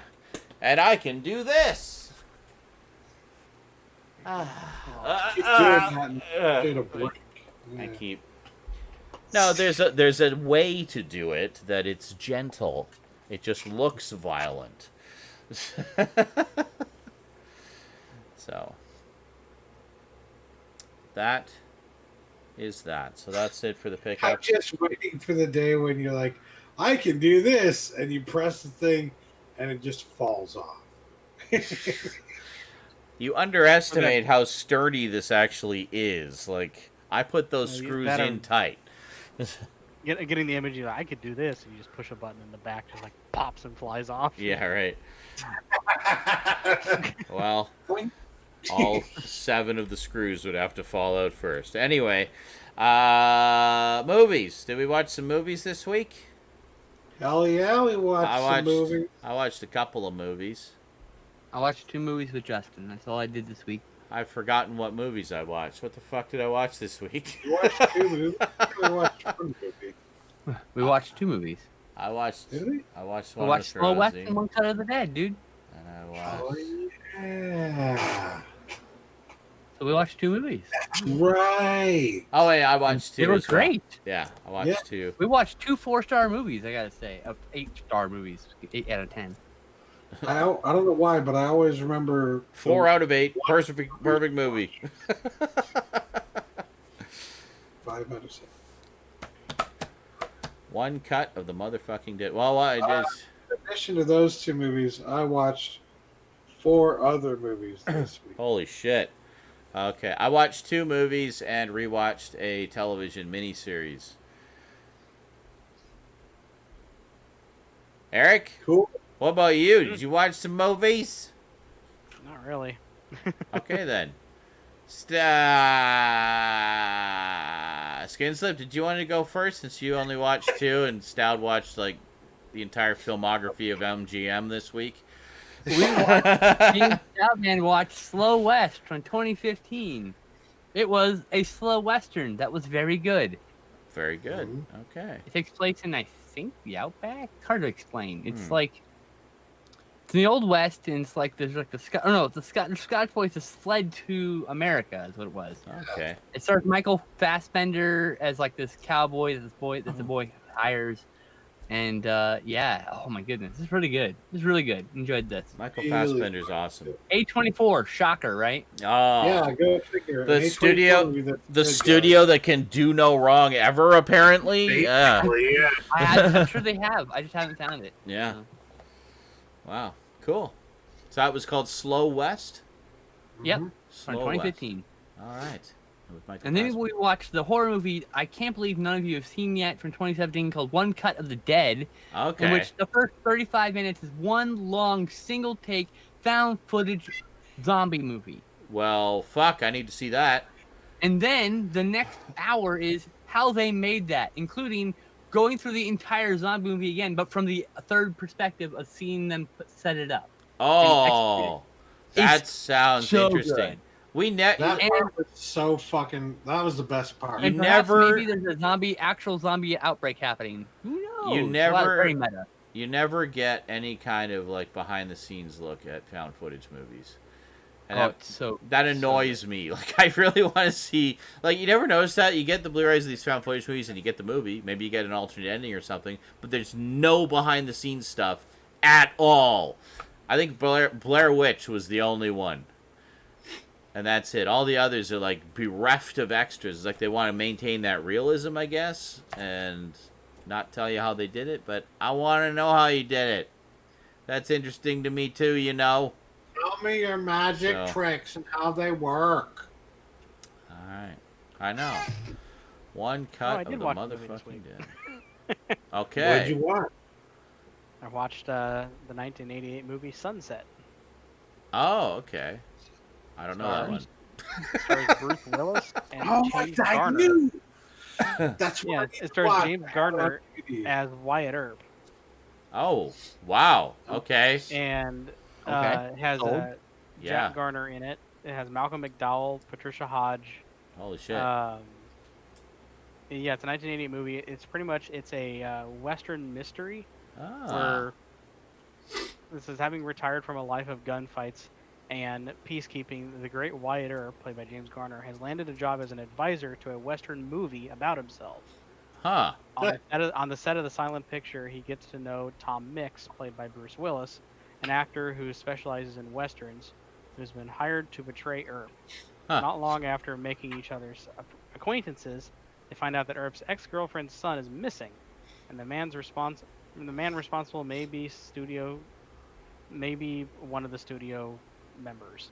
Interesting. Well, you sold me at James Garner as Wyatt Earp.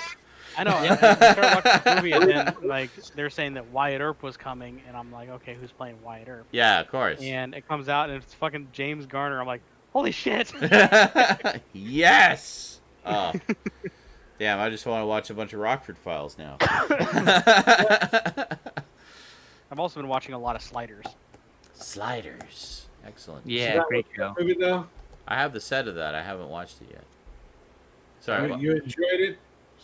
Oh yeah, it's a great movie. Okay, good. It's from I did 1988, get and it on it's set DVD in a while ago. silent and film I just era, so started it's watching it. So. it's like that weird, like bridge between what was the Old West and what's modern day. Yeah. So like there's still areas of the United States that are still Old West towns, dirt road towns. People ride horses and that kind of stuff. Mm-hmm. But at the same time, there's Hollywood and there's L.A. Yeah. And there's all these different places that have roads and Well, cars and suburban homes and. I remember what was it? It was one of the Red Dead Redemptions. Had like a movie house you could go into and you could watch short movies, and it was like the dawn of movies.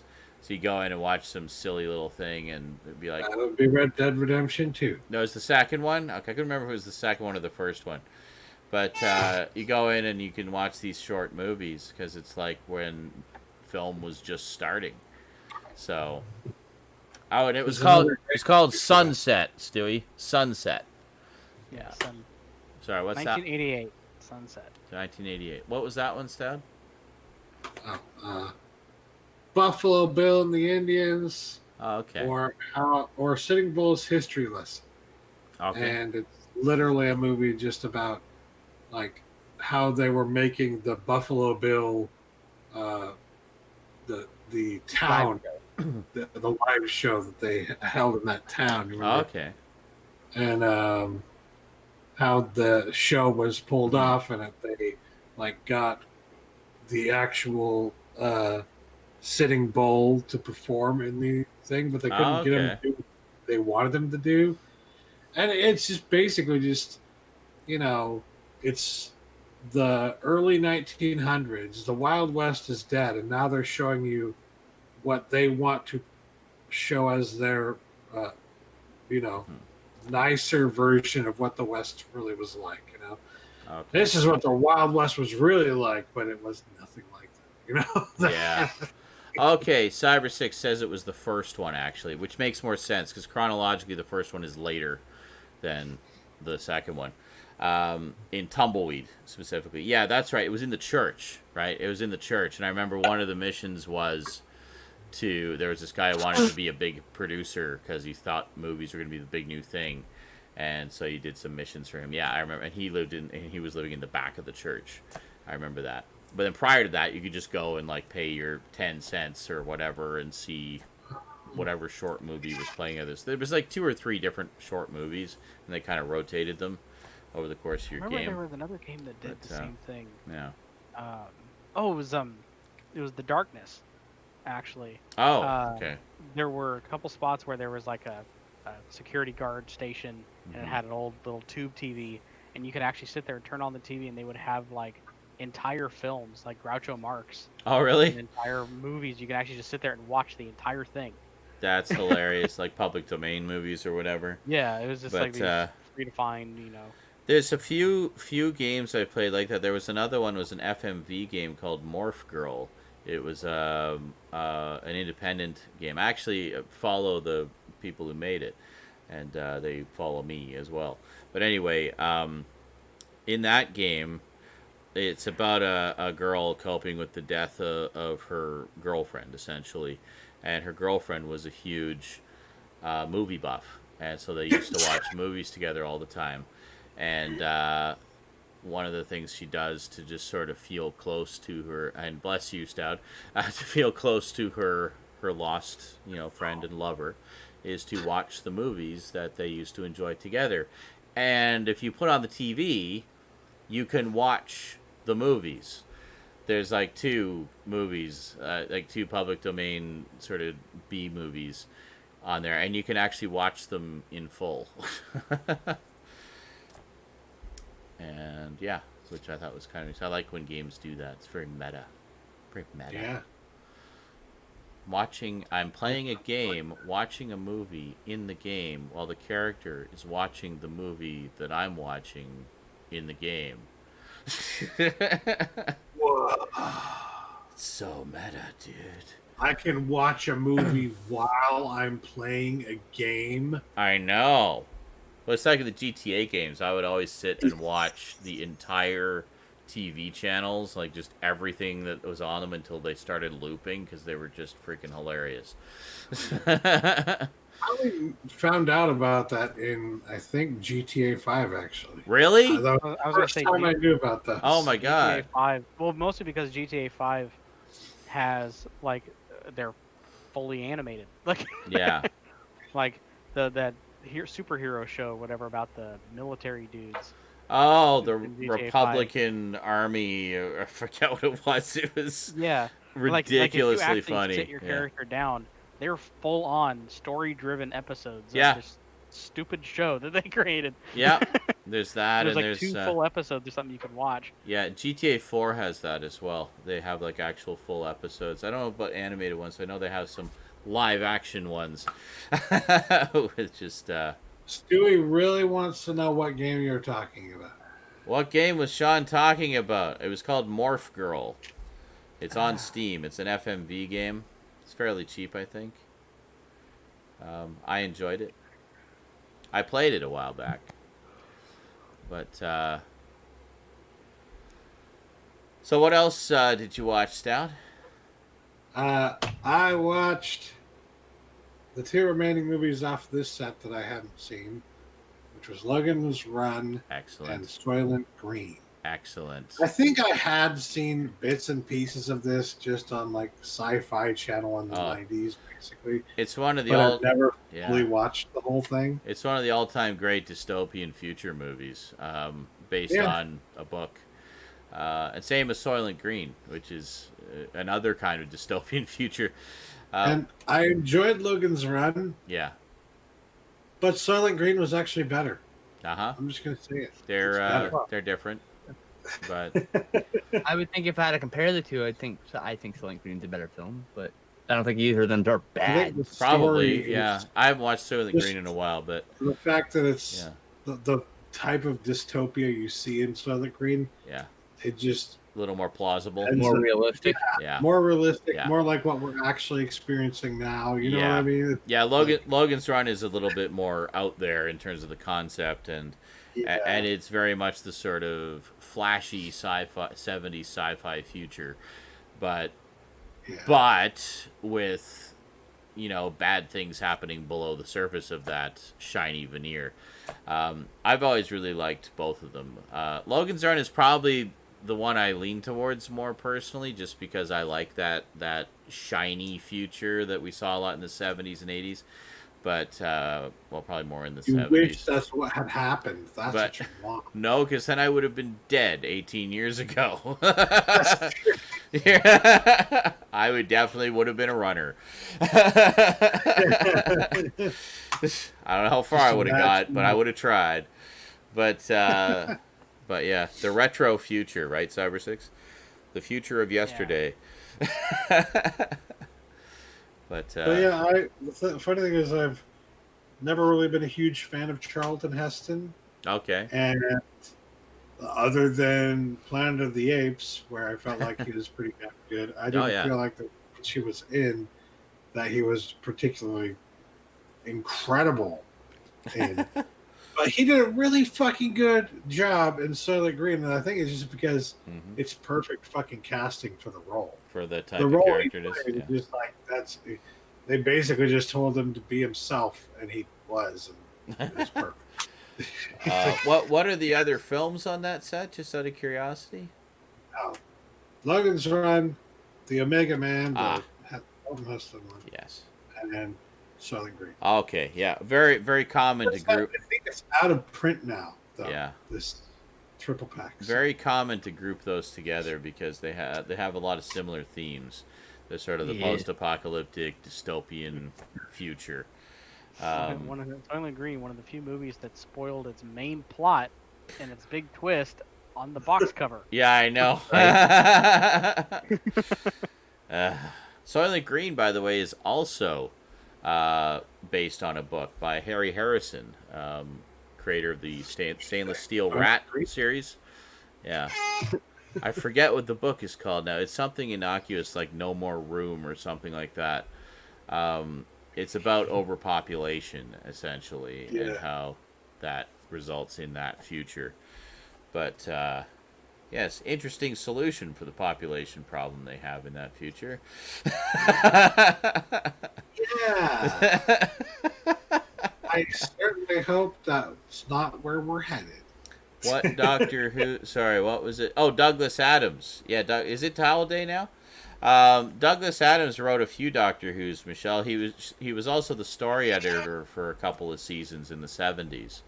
But ones that he wrote directly, The Pirate Planet, City of Death, and Shada, which was the one that wasn't completed, but they finished later with animation.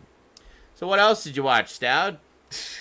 I also watched Lewis and Clark and George. Oh, okay. This, by the way, is George, just so we're clear.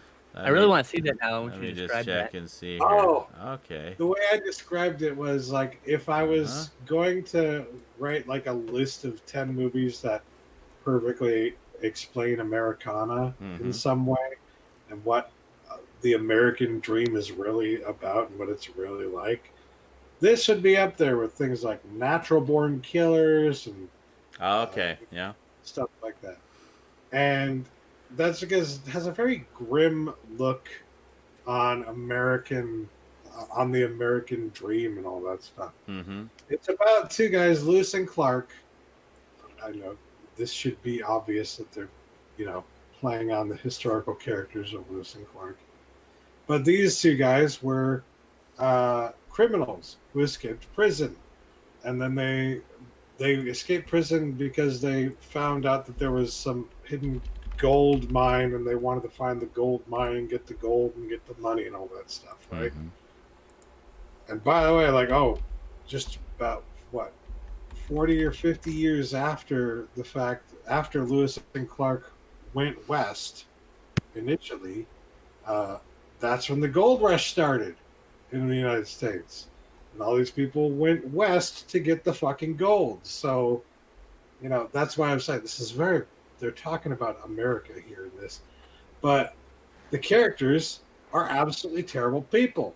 One of them is not as terrible because he was literally it's like a white collar crime kind of criminal. He never actually killed anyone. The other one is just a fucking psychopath killer like you'd see in Natural Born Killers. Just fucking kills everybody wantonly, doesn't give a fuck. Just kill everybody, kill everything, just get what you want, take what you want, and get done and get out of there, and laugh about it afterward. That's who I think it was Lewis who's like that, yeah.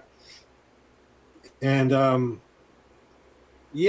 so you see these two, by the way, hooking up with several women along the way, and as a result, you see several tits in this movie. Yay! I like boobies. Including the tits of Rose McGowan here, but she just does an amazing job in her role because she, Well, I'm not going to give it away actually because I want you guys to experience it for yourself. But she does a really amazing job in this movie.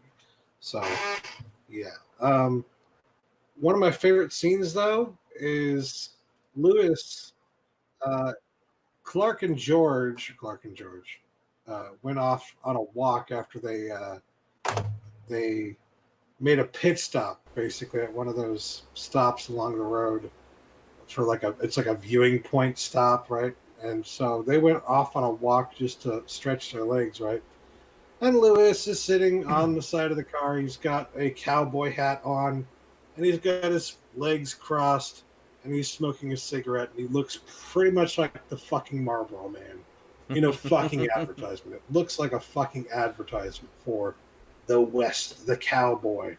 And then some people come along in a fucking van, and they're older, and they're clearly not from around here, but they're dressed to the nines in what they think the West is like, like looking like the stereotypical cowboy, really. And they walk up to him and are like talking about how sexy he looks. And one of my favorite parts is just saying, wow, he's got a really nice ass. And I'm just like, you can't tell. His ass is literally up against the car. Uh-huh. You can't see his ass right now. Lies, all lies. But I can just sense the presence of a lovely ass. I'll bet you can never guess where we're from, honey. And just the thickest fucking New York accent you've ever heard. And then they explain that they're from New York. And eventually they get to start taking a bunch of pictures of him. And everyone in the van starts just taking all these fucking pictures of this guy sitting, smoking a cigarette. They have no idea there's fucking guns in the car right next to him.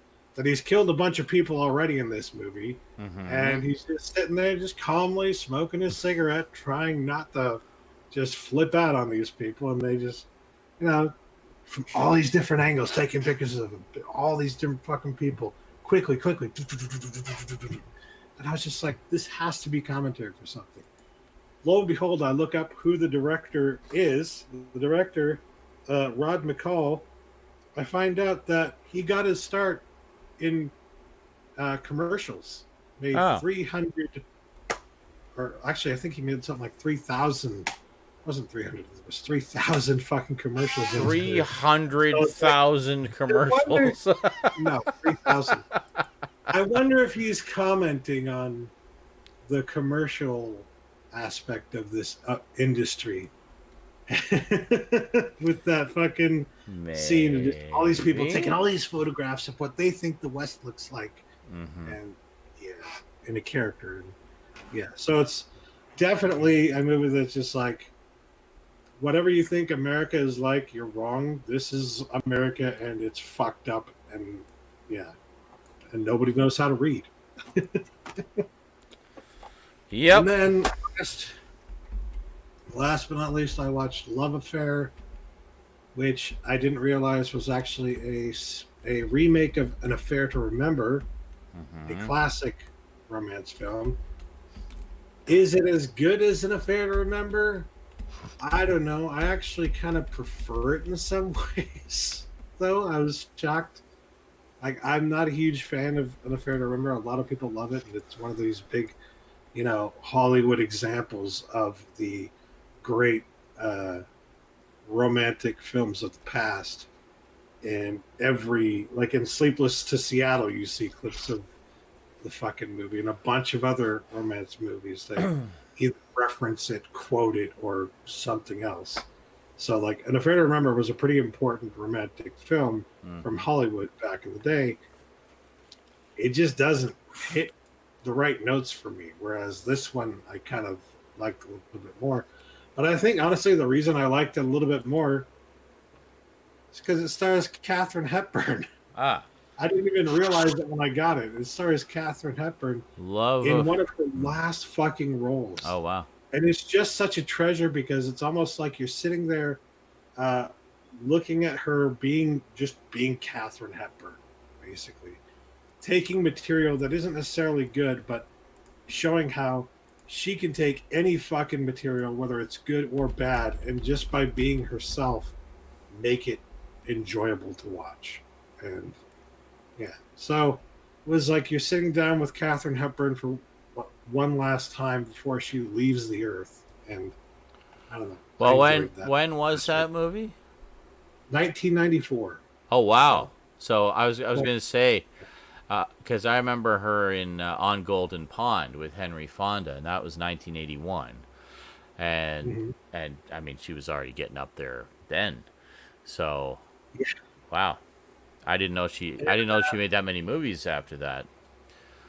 Some of it's very different from the original Unafraid to Remember. There are a lot of differences, and that's why I didn't catch on to the fact that it was a remake of Unafraid to Remember until well over halfway through the movie, because at that point, that's when it's like, oh, I remember this from Unafraid to Remember, and this, and this, and, you know, that's when it starts to click. That's actually, it's actually her last theatrical film. She did a bunch of TV movies after On Golden Pond, and then that was the last theatrical film she did. Yeah. There you go. And it was a wonderful she is a freaking legend. To see her one of her last things that she did. Well, it's her second last movie overall. Yeah. So it's like, you know. Some of the, not the cinematography, but the brain is failing me. The set decoration. Okay. Production design. The lighting is phenomenal. That stuff, you know. Nice. But other than that, there's nothing about it that's like incredible. Incredible. And people that you particularly love for any particular reason. And the writing isn't phenomenal. Although I did love Katharine Hepburn's lines, but I think that's just because Katharine Hepburn was saying them. It's Katharine Hepburn. Yeah, exactly. Yeah, I was watching this because I'm like, I'm gonna watch this and I'm probably not gonna like it, and then I can sell it because it's out of print and it sells for like $20. But eBay. then surprise, I actually like it and I'm not selling it. Fuck you. I see Gary Shandling and Pierce Brosnan are in it too, and Harold Ramis. Gary Shandling plays a sports agent. And Kate Capshaw. Wow. Okay. Interesting. I love Gary Shandling. Yeah, that's one we definitely got to watch together sometimes. The Gary Shandling, the Larry Sanders Show, which he did, which is just brilliant. A brilliant satire of so many things. Not just late night talk shows. So was that it? Was that the last movie there? That's okay. it. I just gotta go and grab mine here. I'll just be a second. By the way, we were talking about this earlier. If you want to see this, and you're thinking, I've never seen that on the shelves before, it's on eBay for like $4 shipped right fucking now. It's not actually that hard to get. Borrow your copy eventually, bro. Well, I'm not talking about you. I'm talking about the people watching. So that's the nice thing about that. It's like it might not be in print anymore, but nobody ever really, I'm guessing, knew about it or was familiar with it. Of that, since I don't actually and so have nobody ever bought it, and so there are plenty of copies floating around out there. So it's not too expensive, and it's worth it. Go buy it; it's good. Which Love Affair? No, the Lewis and Clark and George. Oh, that one. Oh, okay, yeah, cool. So a couple of movies this week and a mini series which I hadn't seen for a while and wanted to share with Rosie. So the first one I watched was one of the movies I picked up recently, Scream Factory Collector's Edition, April Fool's Day. Now, I was wanting to watch April Fool's Day again because it was one of those sort of enigma movies for me where I remembered seeing it way back in the day when it was new. I remembered what the big twist was in the movie, but I didn't really remember anything about the actual movie. I just remembered I remembered that I liked it, and I wanted to see how it all played out again because I couldn't remember how it all played out, how it gets up to that big moment. So I wanted to wanted to see it again. So I just put it on. It's like, yeah, I'm gonna just check it out again. This movie is so much fun, and one of the reasons it's so much fun is how many young actors are in it that you recognize from other things. That's one of the reasons I like watching all these old horror movies too, is you see all these old actors that were just kind of starting out. Thomas Wilson is in this. Thomas Wilson you may know as Biff from the Back to the Future movies. So he actually did this the year after Back to the Future, which is hilarious to me because he was already, like, his star was on the rise, and he goes back and does this sort of cheesy slasher movie, but, you know, obviously just out of love for it, I think. That has an alternate ending, right? I don't think so. Nope, no alternate ending. I swear it had an alternate ending. Nope. But, oh, wait. I think that's what the complaint everyone had with that one. That it was missing stuff that was known about. I don't know.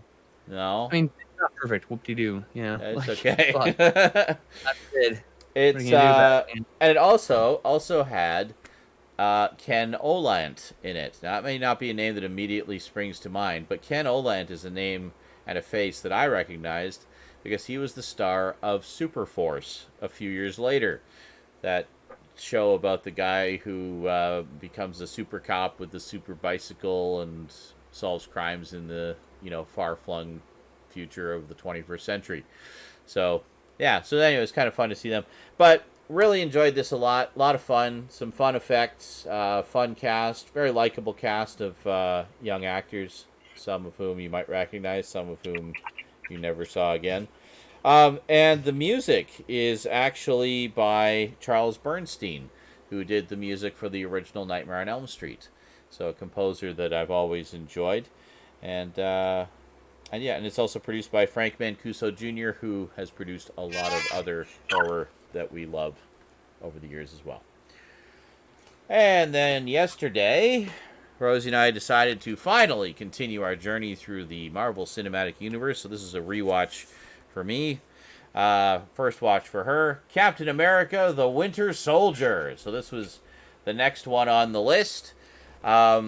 This is a lot of fun. This is the second time I'd seen it. I'd only seen it once before.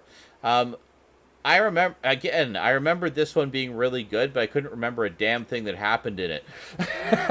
One of the best action films ever made in the West.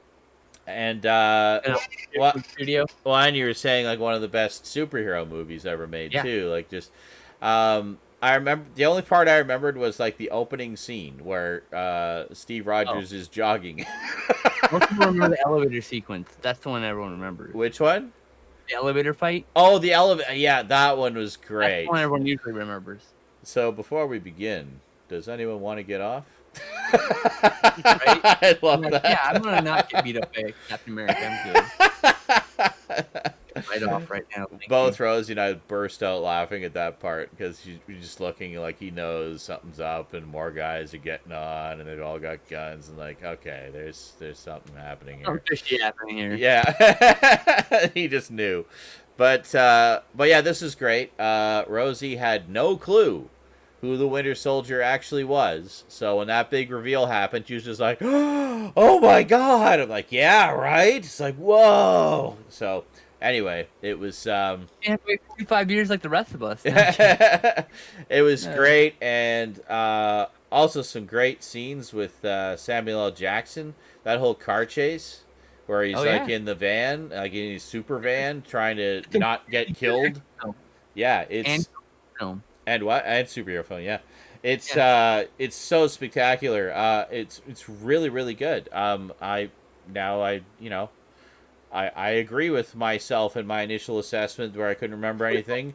It's really good. I liked it a lot, and that's one I Good job, me. You were right. That's what I will enjoy revisiting.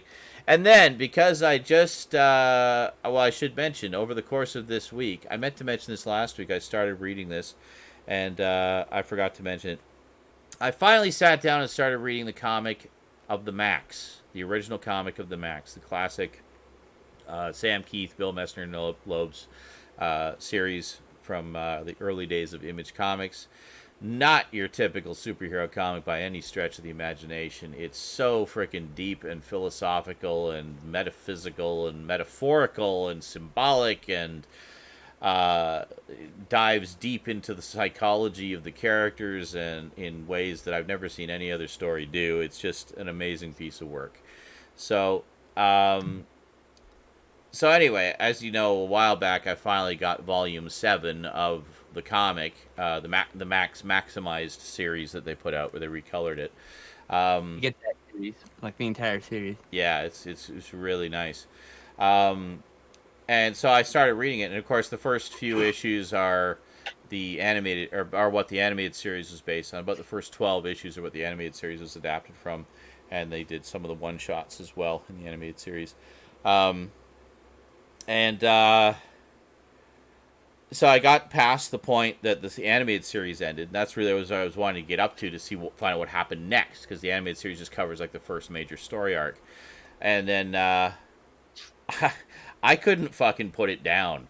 Like I was sitting down. I was like, normally I just read before I go to bed, and I was reading like 4 or 5 issues worth at a stretch before going to bed, and then I'd get up, have my coffee, and then I go read another like 3 issues worth. Like I just couldn't wait to get back to it, and it was so damn good. So I ended up reading all 7 volumes in the space of a little over a week, and wow. So it's 35 issues total, the original. So then after reading that, I was like, damn, that was so good. I really want to see the animated series again. So I pulled out my old DVDs that I made from the original broadcast versions, which is the only way to have it completely uncut, by the way, and uncensored, or well, not censored, but unaltered. And I said, okay, Rose, have a seat. You know, here's our lunch. We're gonna watch this. It's like, okay, what are we watching? He's like, never mind, you'll see it. So she had flipped through the comic a little bit, and she thought the art style was really cool.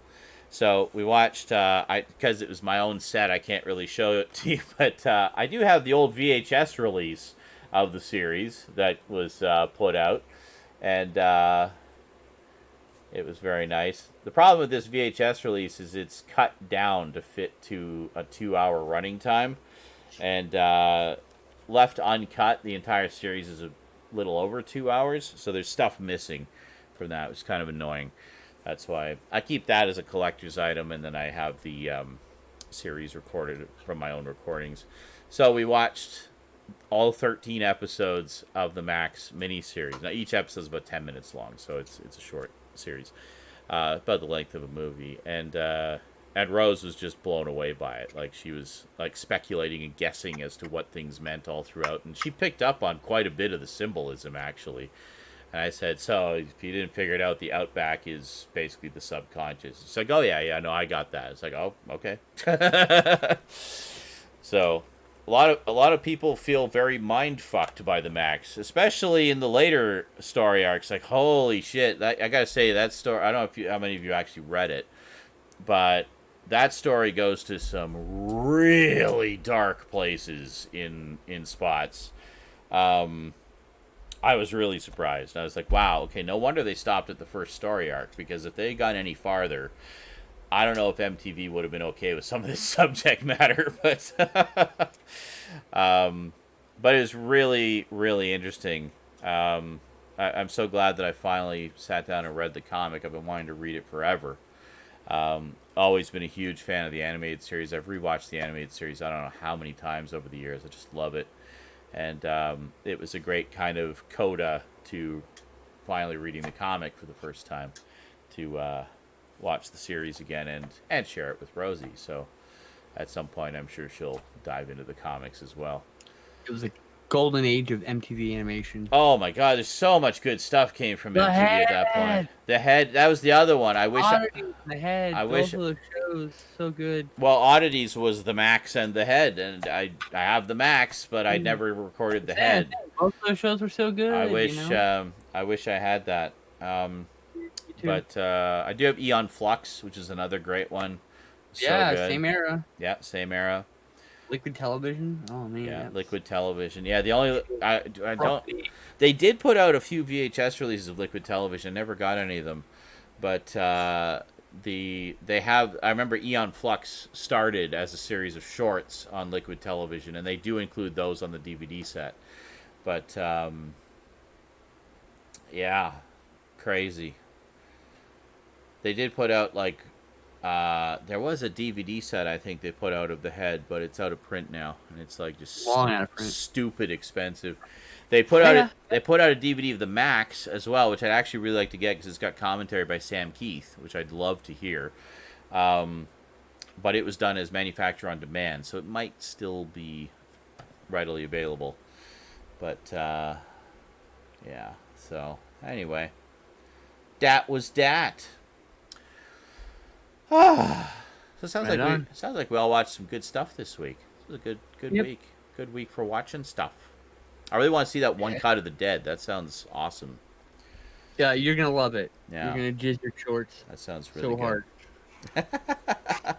And Behind the Mask, The Rise of Leslie Vernon, you'd also love that. That's another one I want to see. Yeah. Yep. Yeah, I know there's a special edition of that from Shout Factory or Scream Factory. I need to get that. Yeah, same. Too many movies, too little money. Enjoy life. I've been, because of the lack of funds, I've been adding stuff to my Netflix to be watched list just to have on hand as I stumble across interesting things. So, we'll see. Anyway, anything else we all want to add this week, or are we pretty much done? I think I'm done. I think I'm done too. I'm kind of wanting to go and make a wrap out of those leftovers. I made chicken vindaloo and rice tonight. It was really good.